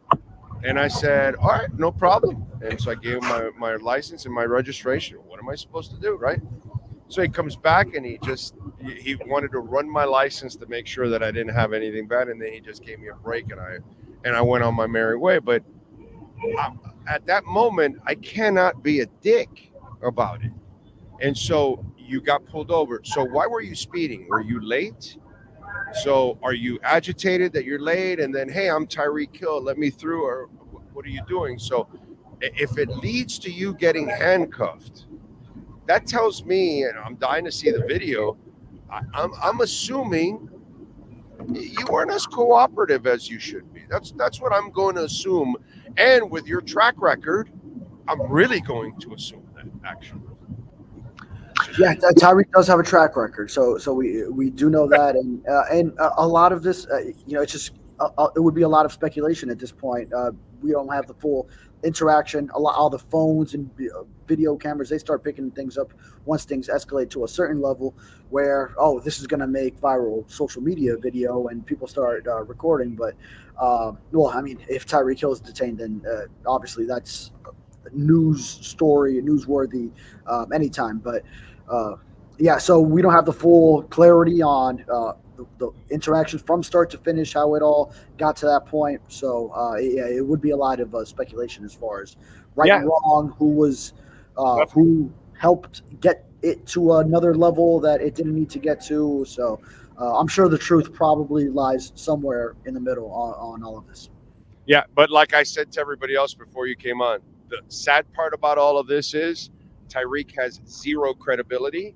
So unfortunately, I can't believe anything he says because of his track record. So right now, I just have to look at it with a fisheye and say, yeah, you probably did something stupid because you usually do something stupid. You were already speeding. That's stupid. Okay? That's catastrophically stupid. All right? Once we pull into that stadium, we all know to kick, push, and coast. It's one of your favorite songs. Yes. So come on, man. Heard you reference it multiple times. All the time. It is, yeah. Time because it just and it's I can't go with an older reference because then I tune other people. So I'd rather go with a newer reference, and at least the young people stay on it. And now the old people have no idea what the hell I'm talking about either. I'm like there, but anyway, it is what it is, and so that's already a violation. How did you handle when you were called out for that violation? That's what I want to see, because if you end up in handcuffs, it wasn't, come on, that's what I'm saying. All right, so let's talk about. Now, you just to put a bow on all this discussion. Now, you probably have a point there, but what I would venture to say is just also consider, Tyreek Hill may have done something stupid, but that both sides probably had something stupid done. If you consider the police officer, one of them involved, was also placed on administrative leave for while Miami-Dade PD conducts this investigation. So I'm just saying there's probably somewhere in the middle, both sides, something that was off.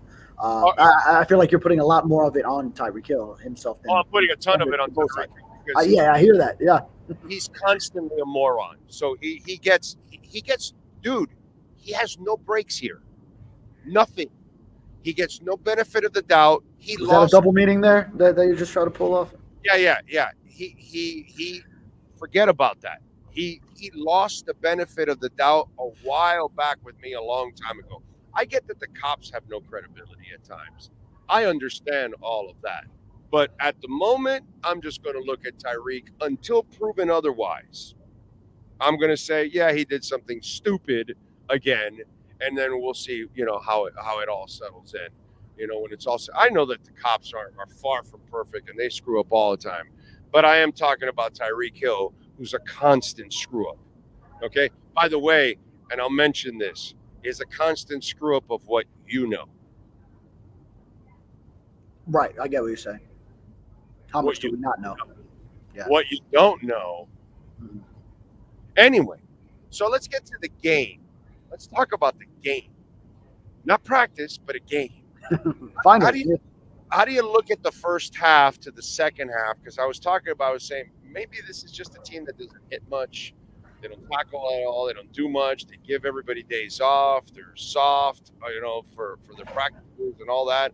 And so when you get to the game, all of a sudden, and you're Jalen Ramsey and you barely practice, you're going to look like you're out of sync. And you kind of looked out of sync. And I almost feel like they're going to need a couple of weeks of hitting and playing games to kind of really get in a rhythm. And I almost feel that their training camp and their preseason kind of set up for that first half almost. Or are they not that good? Because I thought that they could easily win the game in the second half if they played up to their potential. And, they did. So how do you interpret what you saw in the first half to the second half? I think some rust was probably going to be expected from this team when you went a lot of training camp. Actually, you haven't had your starting secondary play together at all during training camp. You've had issues on the offensive line. Aaron Brewer hasn't been there until he just got back in recently, shuffling Liam Eichenberg between guard and center. Haven't had Teron Armstead practice much on that line. So I look at those two areas, especially when probably a couple things that we looked at going into this matchup was Jacksonville pass rush against the Dolphins offensive line. That reared its ugly head a couple times, especially early in the second half. Started hearing the boo birds come down after a lackluster first half, and then two drives end in third down sacks. One that was surrendered by Liam Eichenberg, another one by Austin Jackson. And then also that secondary not playing together, Jalen Ramsey. Maybe he's got the hamstring in the back of his mind, but also he probably needs to be, because it would be even worse if he aggravates it. And he's given up a touchdown or he has to commit a pass interference first to Brian Thomas in the end zone to prevent a touchdown after he was beat. And then maybe some miscommunication between him and Jordan Poyer back in the end zone when Thomas did score a touchdown. So a lot of different things that you probably figured after they didn't practice much together, it might be a little rusty to start off, but then give them credit. Second half, Anthony Weaver dialed up a tremendous game calling the defense. Those back-to-back sacks by Jalen Phillips and Emmanuel Ogbah got the ball back for the Dolphins, and Javon Holland made the play of the game. The Dolphins are about to lose that game if Travis Etienne waltzes into the end zone. And it's such a game changer. I mean, he's about to score, and then instead Ball's punched out. Caterco comes up with it, and then very next play, that's when Tyreek Hill goes, and you just feel the momentum going so much. And also Jason Sanders' credit, because he could have tied it at one point, missed a field goal, hits another one later that did tie, and then eventually hits the game winner. So the Dolphins did trust him in that late game scenario, even after he did miss earlier in this game. By the way, I did not know this, so we got to give him love that he's now 8 of 8 in game-winning or tying field goals in the final 2 minutes or overtime. So his problems are before the 2 minutes. So once you get into the 2 minute, every Dolphin can pump his chest, say, screw you. We got Jason Sanders. What do you got, schmuck? So that's it. And so it's inside the 2 minute, we're safe. We're in the safe Sanders zone. Yeah. And then the tying field goal was with 4:22 remaining. So, maybe as they get more clutch, then you get better results from Jason Sanders. Just saying, it's like this woman that I read up. She got to 100 years old, right? And she has now clean lungs. But she smoked until she was 95. Wow. So now you know the key to get to 100. Quit smoking at 95. That's all. I had, my neighbor growing up. Where the analogy was going, right? See? So just don't call any field goals until 2. That's all. Let's get fourth down happy and just go for each one of them. Actually, funny story. Yeah, my neighbor growing up, this very old Cuban woman, next door neighbor, my house parent with my parents growing up. She smoked starting at 7 years old and lived into her 90s. I forget 90 something, like deep into her 90s too. Crazy story. How does someone survive that long? DNA cannot be answered. Yeah. DNA, it's the weirdest thing, bro. Just went through the COVID thing, right? Some people, there's a strain. There's a group of humans that have a specific strain that the COVID did not affect them. So now they're using that strain to try to create an antivirus with it, because some people that had it, now it affected a whole bunch of us. My wife recently got it. She still doesn't have taste. You know what I'm saying? Like it's weird. It's just DNA is hard to answer, bro. Somebody who can be smoking for 80 years and another guy smokes, and at 35 he has lung cancer, and it's the weirdest thing, man. It just one thing that none of us could ever answer. All right, so how do we grade this performance? Because man, Phillips encouraging as hell to come back from that. The defense came back from it all. The Dolphins offense ran the ball at the end of the game like a power offense. They ran in between the tackles and everything. That like there were some things that were a lot of fun to watch. There were a couple of clutch throws. How do you view this? I'd say overall, yeah, you still got to give it a positive grade because they won against a team that's also vying for a playoff spot.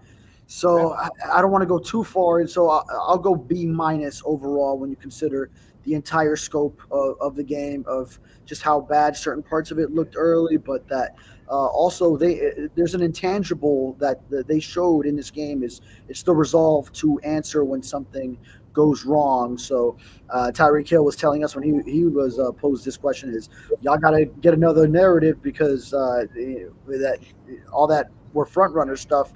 We came back on this team, so now we'll see. Now we'll find out if the Jaguars end up being a winning or a losing team by the end of the year to determine how much we value this win, the way we did with the 1-6 against winning teams last year, and whatever the record was, 10-1 against winning teams. But so we'll find that out later. But I would say B- overall when you consider the whole complexion of how bad it looked early and then how good it looked and the resolve that it took to come back and get this week 1 win. All right, so one more thing I got to ask you before I let you go.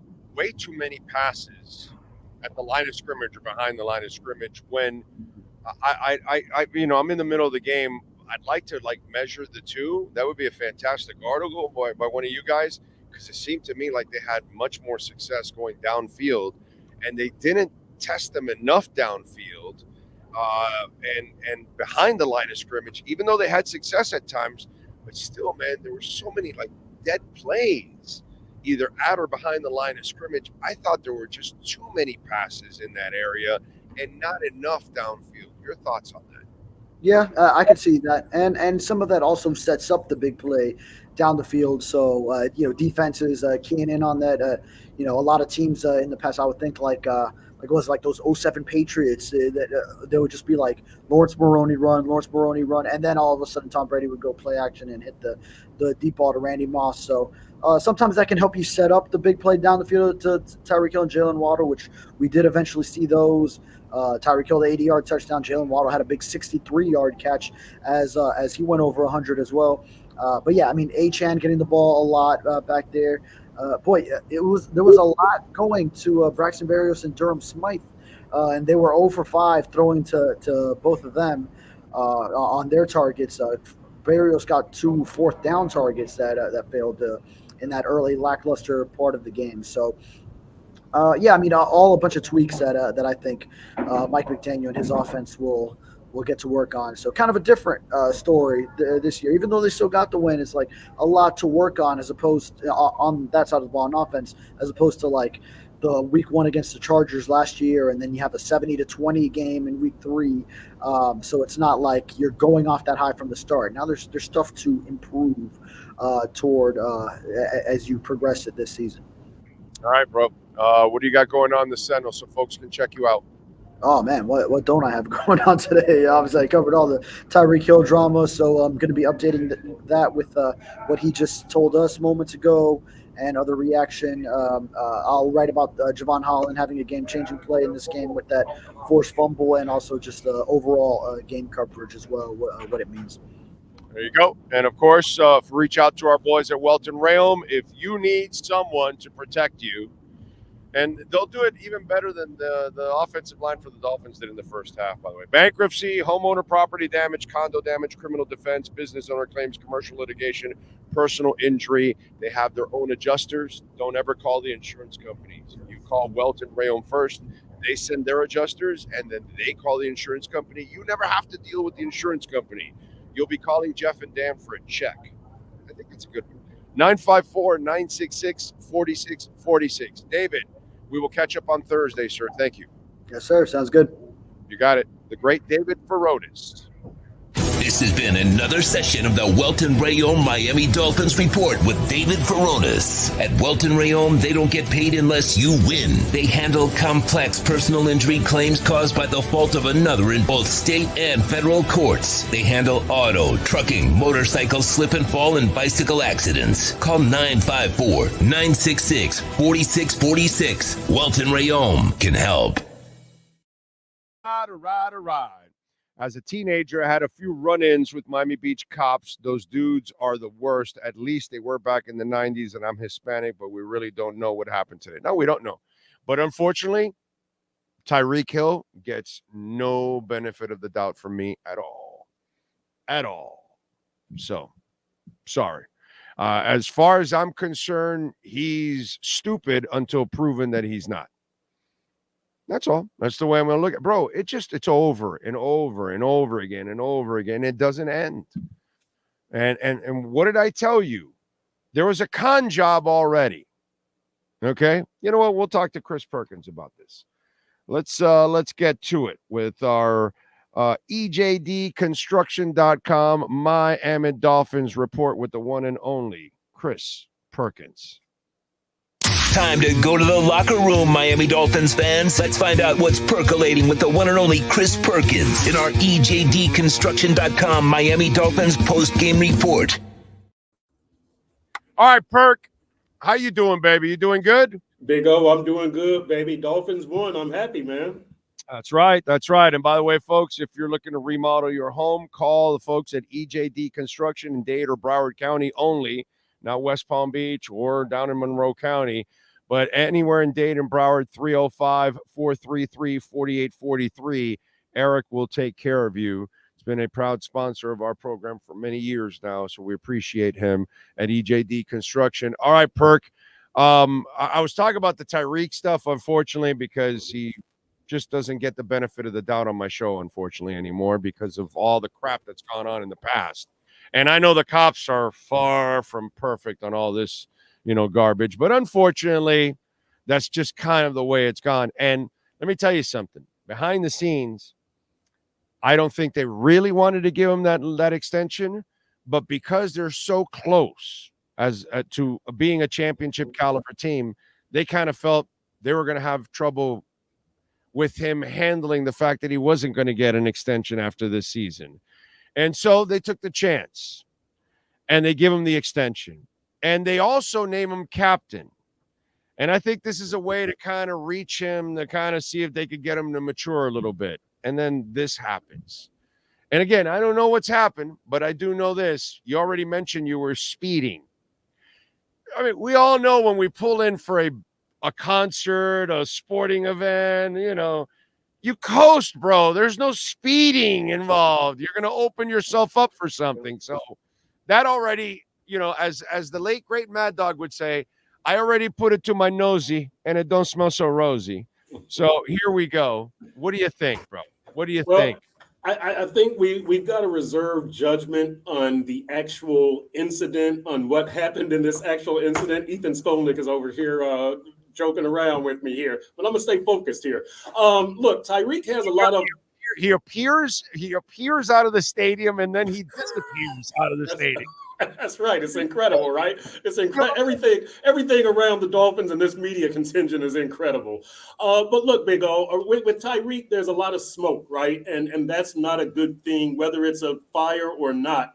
And I probably shouldn't use that term because I'm going to say with this house fire and with the incident with the social media influencer and with the deal at the marina, there's just all these things with Tyreek. And it really, at this point, it doesn't matter who's at fault. It matters that there are all these things. And this is not a... Way, that's what you know. Right.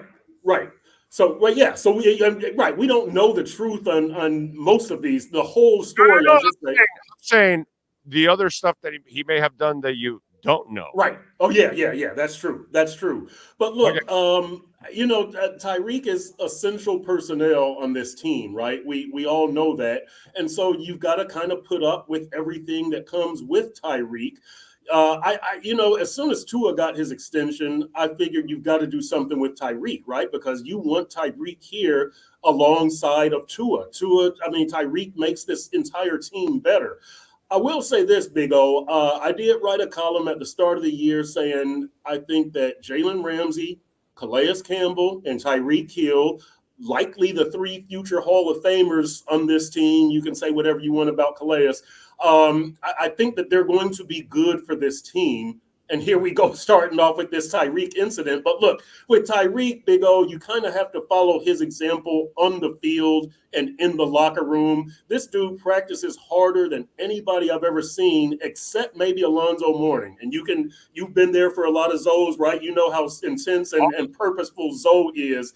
That Tyreek, this dude in practice 100 miles an hour, and he sets a great example for the rest of the team. But you kind of have to compartmentalize Tyreek, don't you? The football stuff, you say he's great, and the rest of the stuff, you kind of have to say, I'm not going to really follow the example Tyreek sets off the field.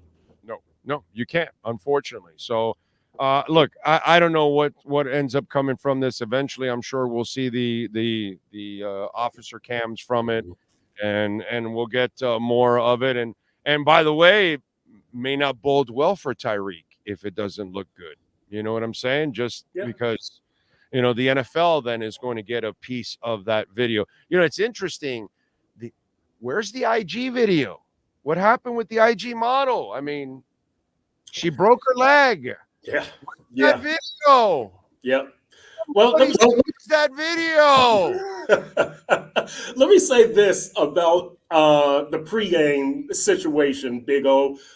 For a few times in the last couple of years, the Dolphins have reconfigured the entry. And it's different for the media. I don't know if it's different for the fans coming in some gates. I don't know if it's different for the players.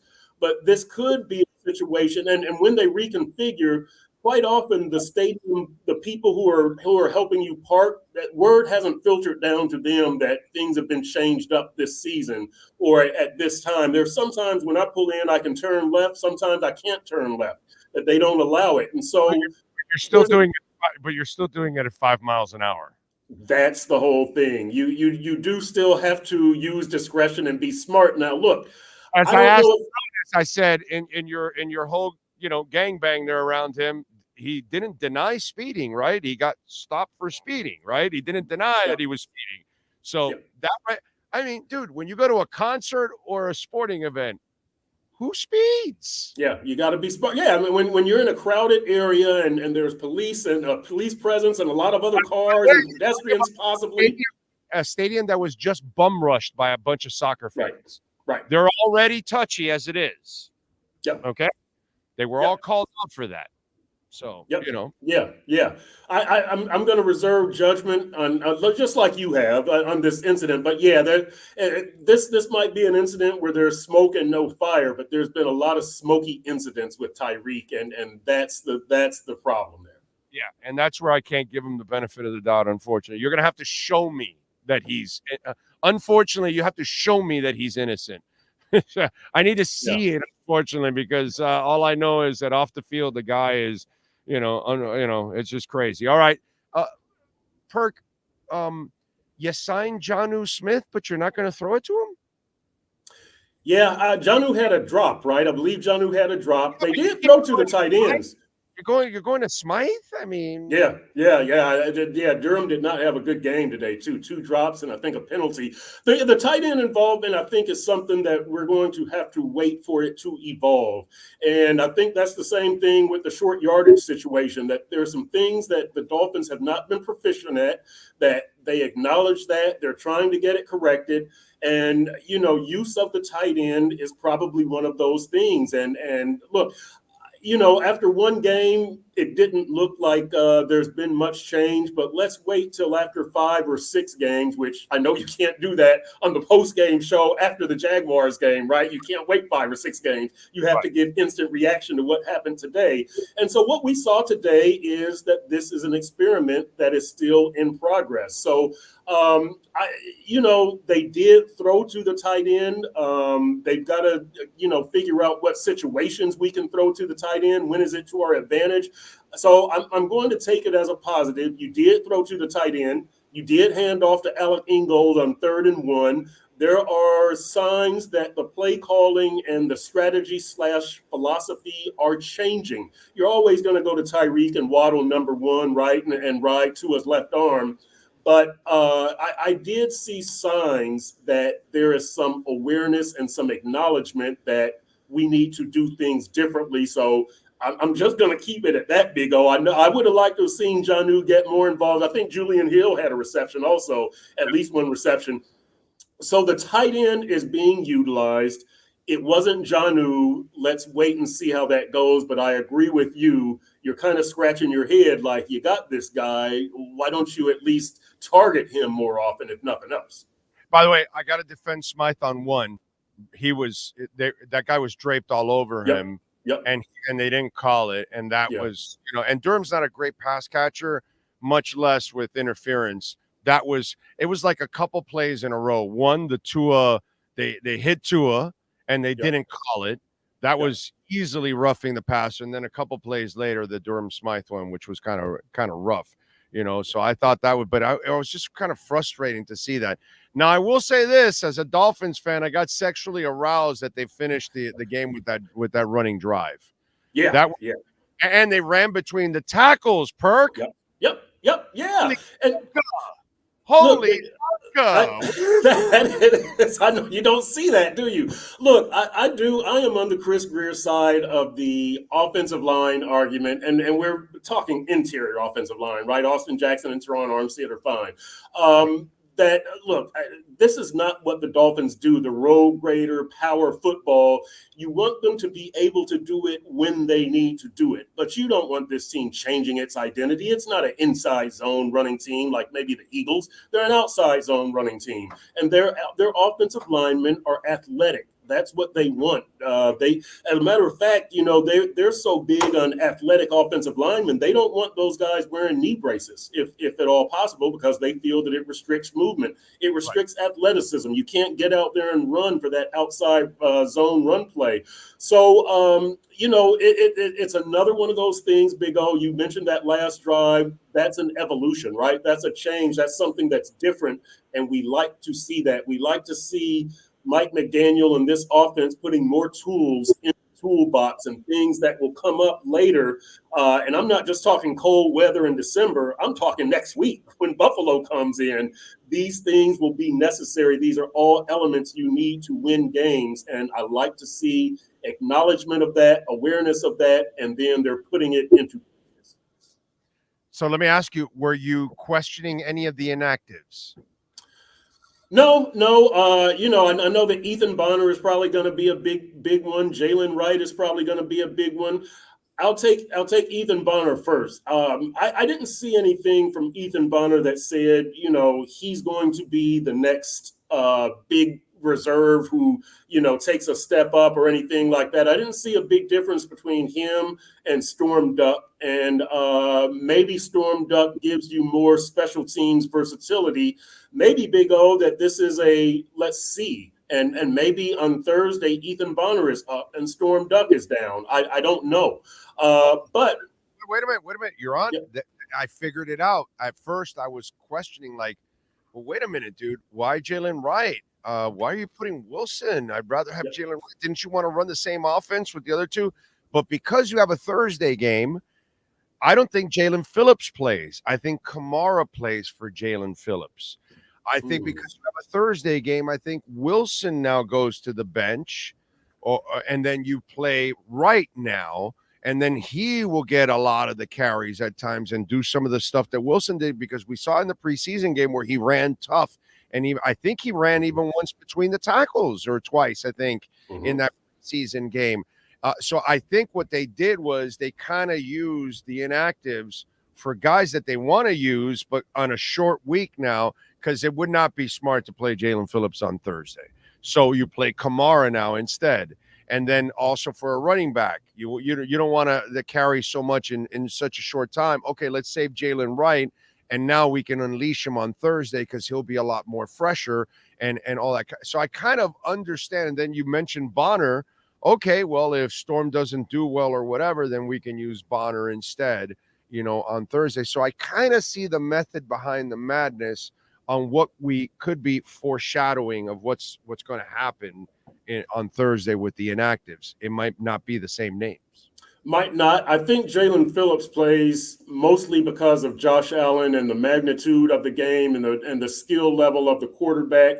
He's going to be on the snap count, just as he was today, just as Jalen Ramsey was today. But I think Jalen Phillips is going to play. And look, Big O, I wouldn't want to have to be the one to tell Jalen Phillips you're missing the Thursday night game against Josh Allen. That might not be a nice piece of news to deliver. Jeff Wilson, I thought it was interesting that he was playing some punt coverage, and I hadn't, I kind of watched that stuff during training camp and joint practices. I didn't see him out there a whole lot. That one kind of surprised me, but it's a good way to get the guy snaps, right? He did play from scrimmage, especially early. But if somebody's going to be active, Big O, as you know, you need to do your best to get them snaps, to get them some usage.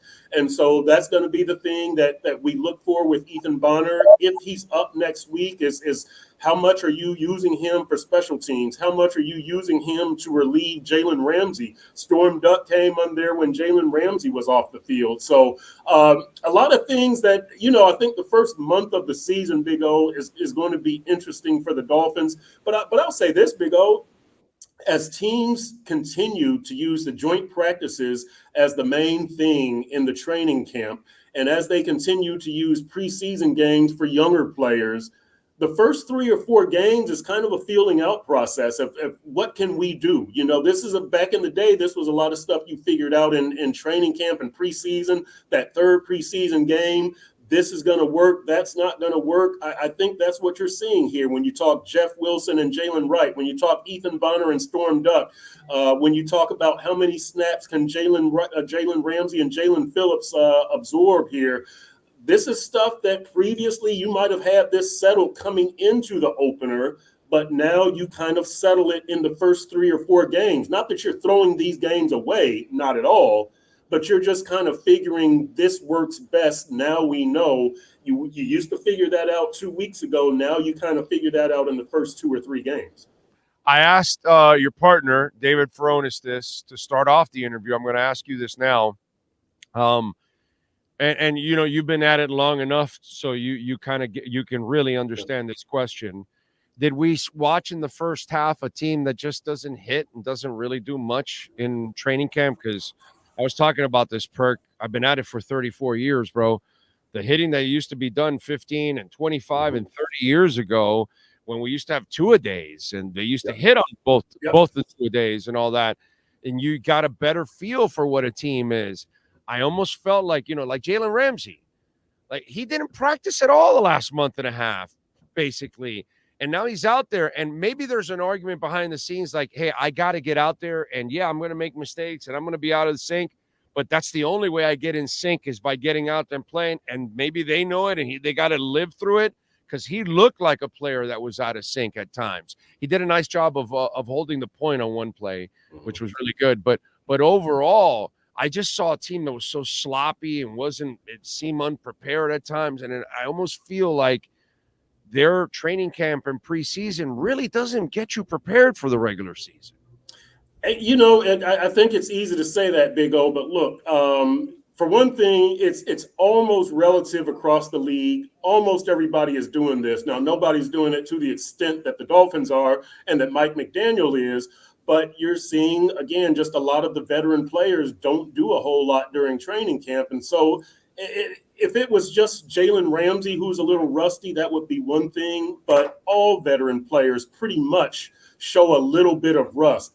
And I'll say this also with the Dolphins, you know, they have started fast, right? 8-3 and 9-3 under Mike McDaniel. And even last year, they were 5-2 without Jalen Ramsey in those first 7 games. So, look, you know, what Mike McDaniel is doing is different, and it takes some time to get used to, but you can't say that it hasn't, you know, borne fruit. Is that the bared fruit, borne fruit? It hasn't produced. How about that, Big O? Nice job from the wordsmith there, right? Can't even talk. But yeah, what Mike McDaniel has been doing has worked. When you start off 8-3 and 9-3, it's really kind of hard to argue with the results. By the way, the good thing about this is the Jags game is not your Tennessee from last year. Right. And in week 1, you already have a loss on your schedule that you say, shit, is this the loss that keeps us out of the playoffs? Is this the loss that we lose the division? Is this the loss that we lose the conference? Is this the loss that we lose the bye week? That, at least, that's not the kind of game that you want to have on your schedule as a loss. So even if it's ugly, at least a win's a win, dude. And it's not the kind of loss that's going to linger and say, shit, where is that loss going to hurt us down the line? Like 100%. 100%. And here's the other thing, Big O, is that this team is continually able to pull its balls out of the fire, right? That you had the big play in special teams with Jason Sanders and the game-winning kick. You also had the Elijah Campbell stripping causing the fumble on the kick return. Defensively, Javon Holland, that strip of Travis Etienne was the play of the game, but we also saw Jalen Phillips with a key sack, right? I think, you know, Calais Campbell started off hot. I think Ogbah had a key play there late. And then obviously offensively with Tyreek Hill, and then Jalen Waddle also had a big reception. They're both over 100 yards.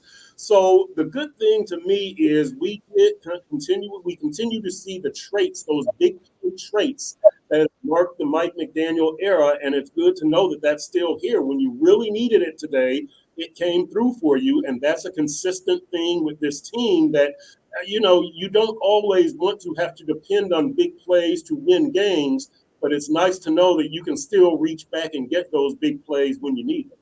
Yeah, I'm with you there. All right, injuries. You were in the locker room. What do we know? David Long was taken in the locker room, but he did come back. I think Jalen Ramsey got a little banged up too, but he stayed in the game. There were a couple of other things. So what do we know about injuries?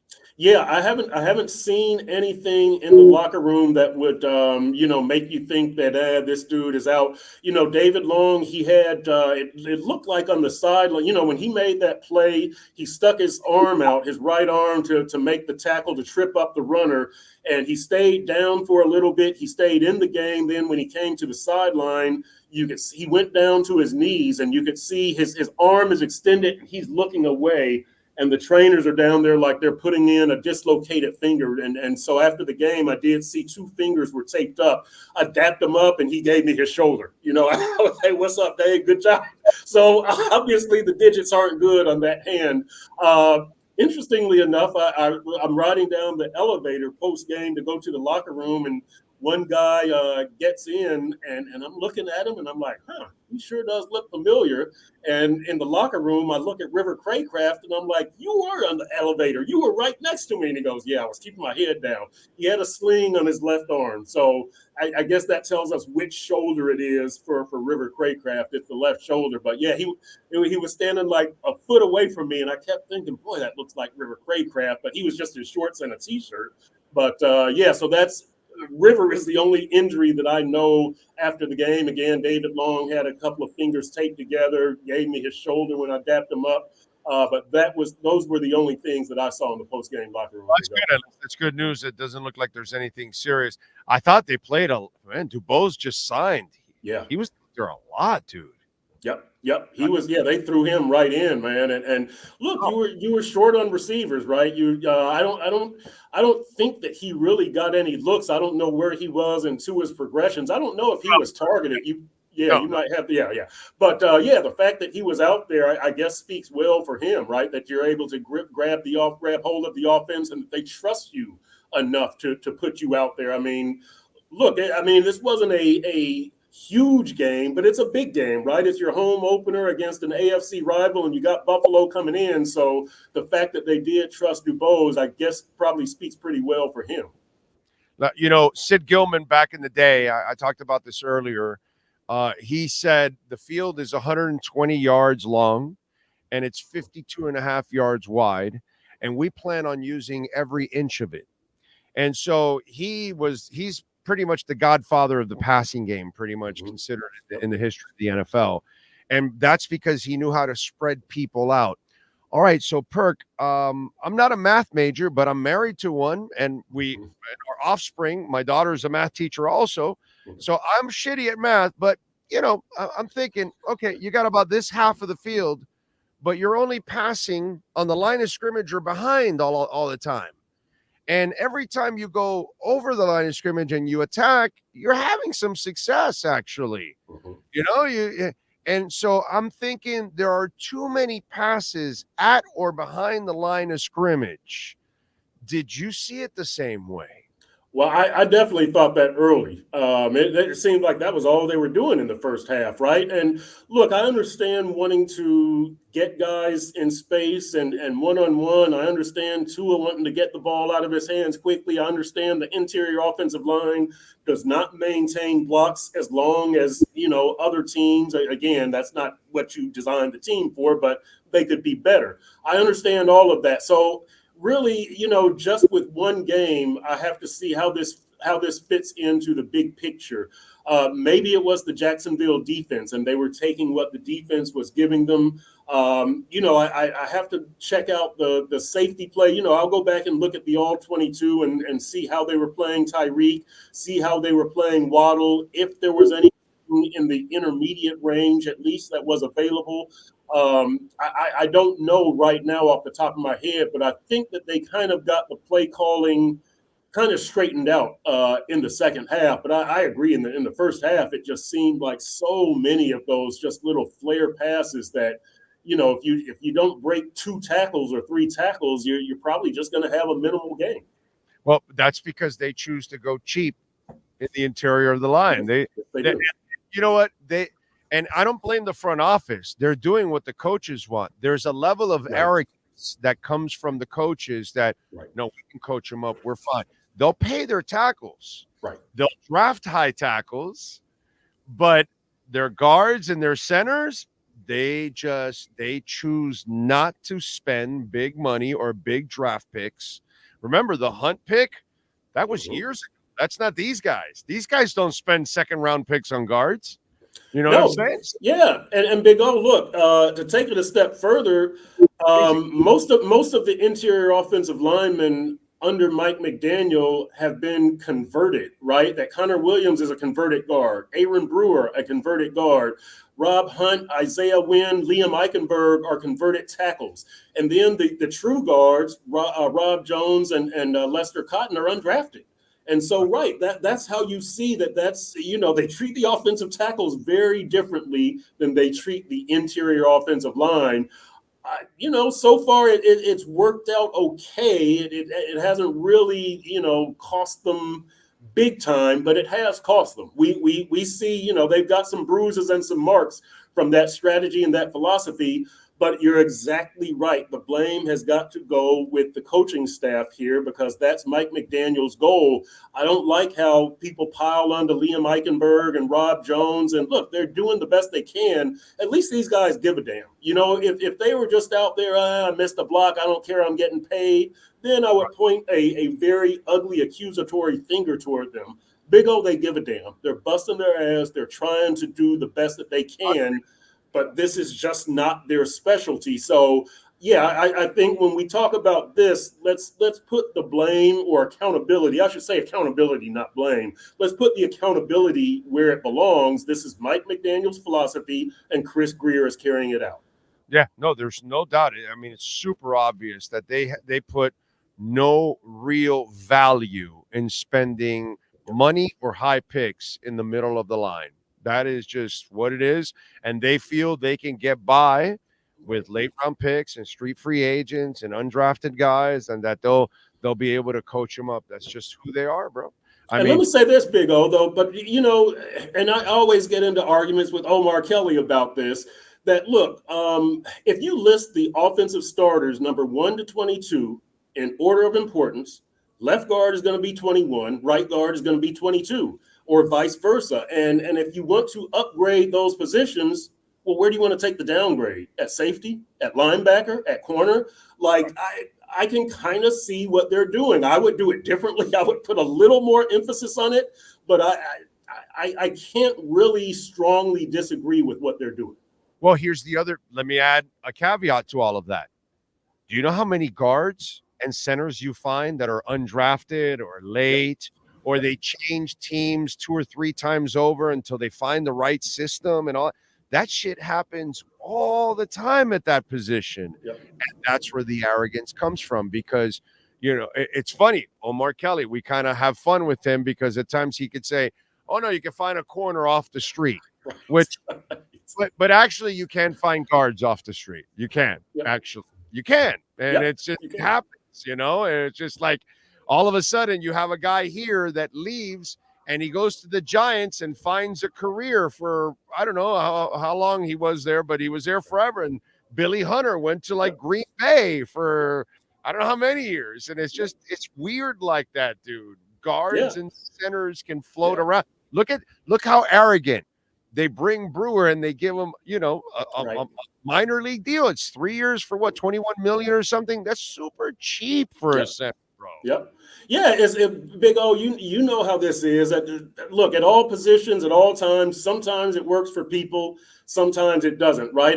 Look, if we went to Denver and told those Broncos fans Butch Berry is doing a great job with the offensive line, they would drug test us, Big O. They would be like, that dude is terrible. No, Butch Berry has done very well here. So sometimes people stick in different places for whatever reason. Did Mike Shanahan spend any high picks on running backs?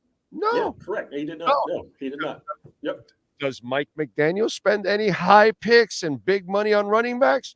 Third round is the highest they'll go. And they just gave a guy that scored 20 touchdowns $3 million. Yep, exactly. Hey, you know what? That offense is it's effective, right? They know what they're doing. It works for them. That's their philosophy. Right. They're going to spend money. They'll spend money at the wide receiver. They're not going to spend money at running. That's why I kept laughing at all the people back a year ago. Oh, no, they're trading for Dalvin Cook, and they're going to pay him, and they're going to pay Jonathan. No, dude. If those guys want low-hanging fruit, yeah, they'll come over. Yeah, no, we'll sign you. Come on over. But, oh, no, we're going to trade. I knew from the get-go, like, that's not their philosophy. They're not, actually, that's not a Mike McDaniel thing. That's actually a Chris Greer thing that Mike McDaniel has continued. Yeah. And look, I was a Dalvin Cook person. I still do think they need to find a solid number 3 on this offense. And look, we saw today, you know, with no. You don't like Fight? No, well, I don't. He's a rookie. I don't know that he's dependable, and I mean a number 3 option on the offense, not necessarily a number 3 running back or not necessarily a number 3 receiver. The number 3 option, yeah, and that's what I thought Dalvin Cook could be. Maybe Jonnu Smith turns into that. We thought OBJ could turn into that, but that's why I wanted Dalvin Cook, is so that you have something aside from Tyreek and Jalen Waddle. I don't care if it's I don't care if it's a slot receiver, a tight end, or running back. I would just like to see a third hammer on this offense. Yeah, and I thought it would be Jonnu, and I don't know what happened today. That was crazy. All right, Perk, what are you working on the Sentinel so folks can check you out? Big O, I'm going to write today just kind of about the big plays that they made all around, and then especially on special teams. You know, I talked to Jason Sanders about kicking the field goal.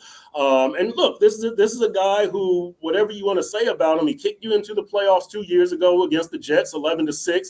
He kicked you into the playoffs last year, 22-20 against Dallas, making 5 field goals, and he wins this game today. Now, could things be better with him? Yes, they could. But, you know, he made that big play for you. Jake Bailey on special teams, just flipping the field and nailing them. He did a great job today. Elijah Campbell makes a play in special teams, right? He has to strip on the kickoff return. So special teams played a big role, but big plays also played a big role. And that's what I'm going to write about, is just how this team was able to find a way today. It didn't look great in the first half.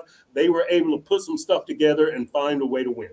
I saw it on TV. I did not know this. Jason Sanders, with the kick he hit, he's 8 of 8 for game-winning or tying field goals in the final 2 minutes in overtime. Yep. So we just got to hold off on the field goals in between that time.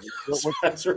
That's it. You got the answer. We're at the 7-minute mark in the third quarter. Hey, coach, he sucks at that moment. Don't do it. That's right. Wait till the 2-minute mark. Okay, 2-minute mark. Okay. Go. So whoever's helping out the coach with game management just got to remind him. All right, do we go for the field? No, Jason, no. We got to wait for the 2-minute mark, you know. That's right. It's an 84-yard field goal. Doesn't matter. There's 30 seconds left. He'll hit it.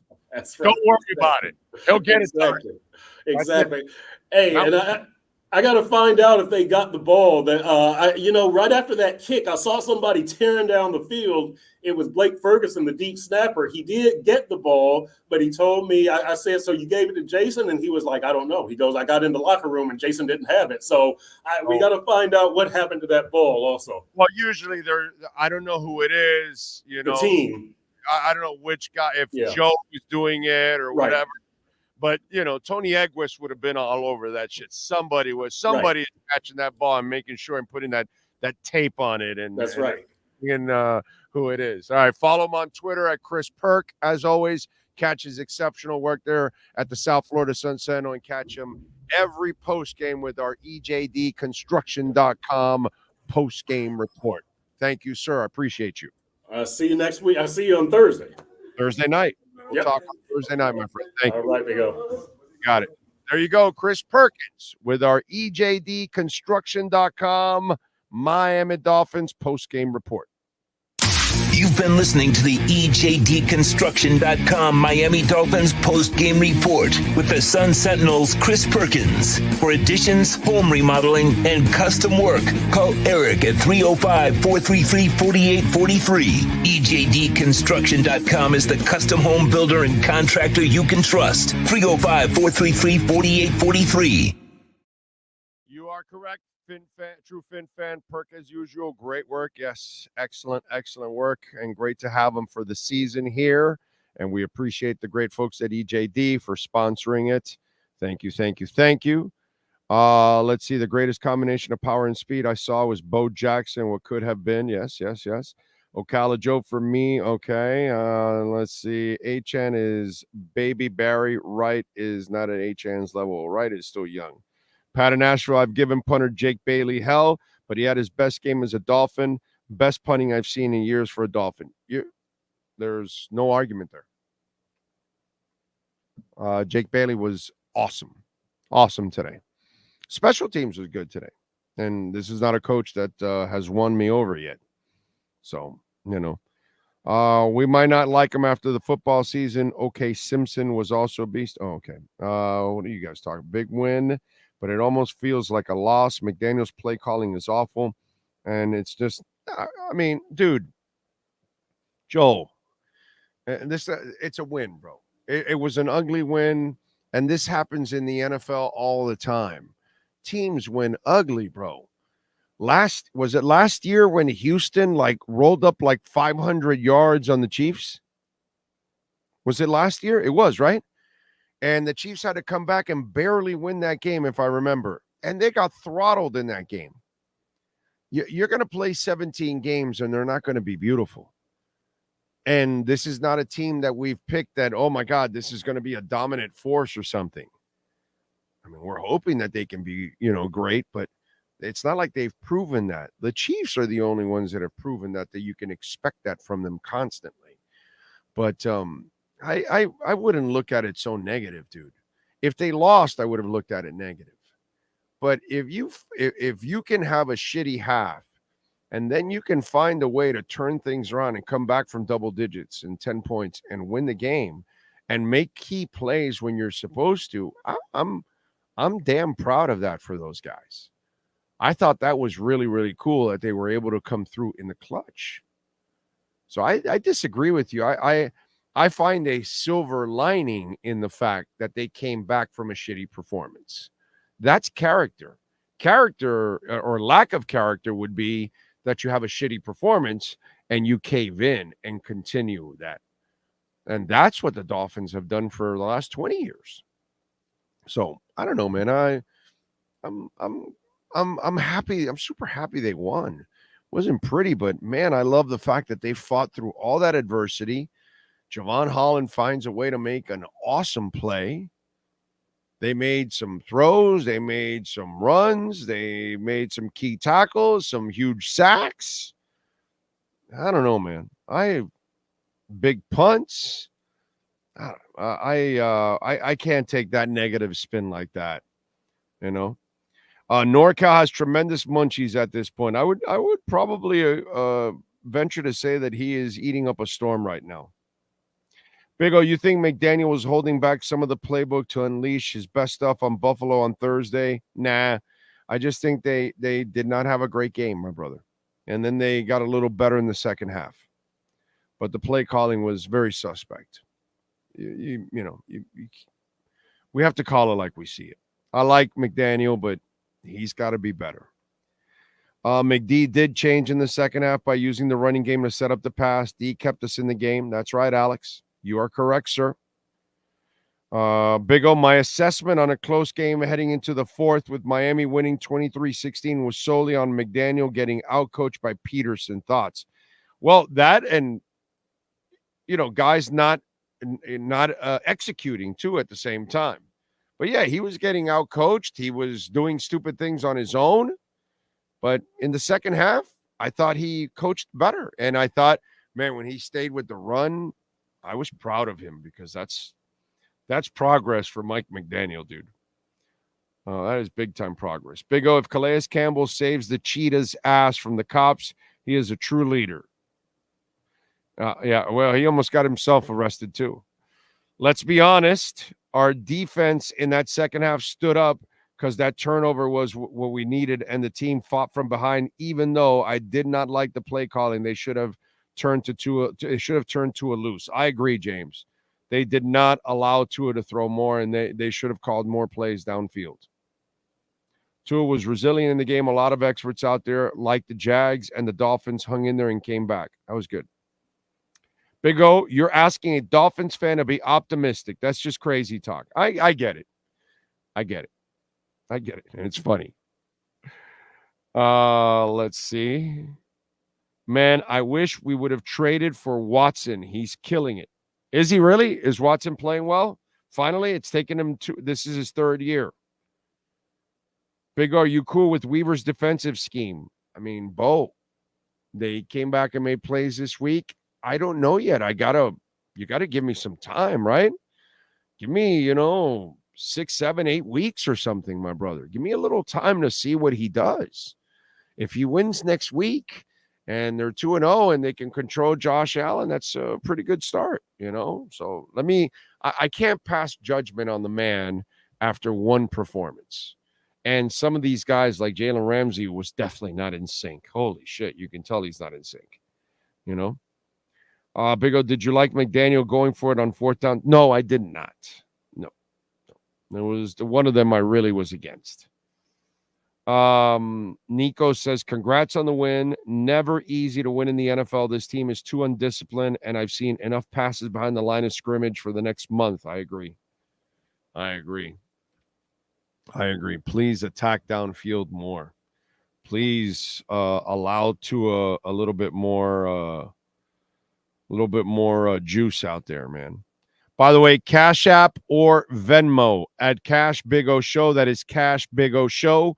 Cash App or Venmo, and you can make a Bitcoin donation. Joel Delgadillo. Thank you, Joel, for the Venmo. Not sure if you touched on this, but no timing on passes like years before. They just did not throw downfield enough, dude. Considering everything going on, I thought you just did not test them downfield, and I don't know what was going on and why. Did they feel they couldn't or something? I'm not exactly sure. By the way, Bitcoin's moving now all of a sudden. It was in the 54s, and it went over to 55,000 now. Very, very interesting. Little bit of a move. Big O, I feel confident in this team if they beat the Bills on Thursday. Devin, I would too if they beat the Bills on Thursday. Feel good. Did Jabroni Brissett win finally? That's pretty bad. New England won. Did they? Wow. The Bengals that is bad for the Bengals. 16-10. They beat Joe Burrow. My God. Joe Burrow didn't throw a touchdown or an interception at least. 21 of 29, 164 yards. Jamar Chase played 6 for 62. So with Jamar Chase and everything, they couldn't win, and he didn't get his contract. So he played not to let down his teammates. Ramondre Stevenson had 25 rushes for 120 yards. Jabroni was 15 of 24 for 121 yards, no touchdowns, and no interceptions. 7 for 32 rushing. I mean, he sucked. And they won 16-10. Mike Brown is a disaster, dude. An absolute disaster. Chargers, by the way, are leading the Raiders 16-10 with 10 minutes left in the fourth quarter. Seahawks are leading the Broncos 16-13, 6 minutes left in the third quarter. Cowboys. I gave somebody the Cowboys in the pregame 27-3 over the Browns right now. I didn't think it would be that much of a rout, but I told you I'd take the Cowboys in that one. I don't know what the line was, but whoever that was, I gave you a winner there. 27-3 with 12 minutes left in the third. What's going on? So you were being facetious with Watson. You're being a smartass. 8 of 18, 51 yards and an interception. Oh, wow. So it still continues. That is so awesome. I love karma, right? Sure, he gets his money and all that, but he'll be a laughing stock for the rest of his life.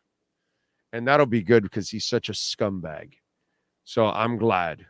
I don't have any sympathy for that guy. None whatsoever. I can't. I'm sorry, ladies and gentlemen. I just can't do it. I will have none. And I was pretty disgusted with some of you Dolphins that wanted Watson. Yeah. I was like, wow, man. You want to win that bad that you want that low life on your team. Like, I wanted no part of Watson. I don't care how good he was or whatever. Seriously. I wanted no part of Watson. Some of you that wanted Watson, you should be embarrassed, man. Big O with the so-called experts admit Tua is clearly the best passer after week one. I think we know they won't give the kid his roses. Well, they won't give the kid his roses, but week one does nothing for you, bro. We got you need to get through the season again and win some playoff games. And hopefully they're pretty healthy. That's the next stage. And win next week against Buffalo and those kind of things. That's the kind of stuff that's going to give Tua that respect with all those kind of haters and things like that, my brother. He's going to have to earn it that way. Okay. Joe Delgadillo says, Big O, New England beat Joe Burrow. Tua way better. Well, Tua owns New England, bro. New England is Tua's bitch. Okay? Tua's tired of beating New England. That's all he does is beat New England for a living. Tua got Belichick retired and everything. How long before the Browns give up on Watson? They're stuck with him, dude. They're stuck with him. I mean, that's beautiful. I wasn't watching. I did not know that it was that bad of a disaster, 27-3. I'm just happy for the guy that asked me about the Dallas game, and I gave him the winner for the Dallas game. Oh, by the way, I told you I'd go on Sunday night here, and let me see what we got on Sunday night. Where we at? Let me see if I give you a pick for Sunday night if I like it. What do we got here Sunday night? We have got Detroit favored by 4.5 against the Rams in Detroit.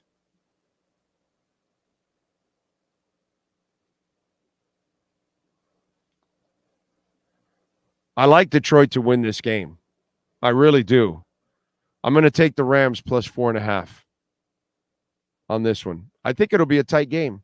I think the Rams can keep it close. I don't think the Rams are going to make the playoffs or anything this year, but they're good enough that if you screw around, you could lose to them and they can surprise your ass. I'm going to go Rams plus 4.5. Okay. Against Detroit tonight. That'll be my pick. Rams plus 4.5. And we will address the game for tomorrow in tomorrow's show. We'll get to that one. Okay? We'll do that. All right? What else do we have going on? I'm putting 500 on the Bills on Thursday. I hope Tua isn't injured. Bills are going to dominate the interior of the O-line. Oh, okay. So you've got you're going against them. I like it. I like it. Go for it. Good luck to you, sir. Good luck to you. All right. Let's see. Tua looked pissed off on the sidelines in the second half. The more money Watson makes, the more money available for his victims. Oh, man, I hope the victims get some of that money.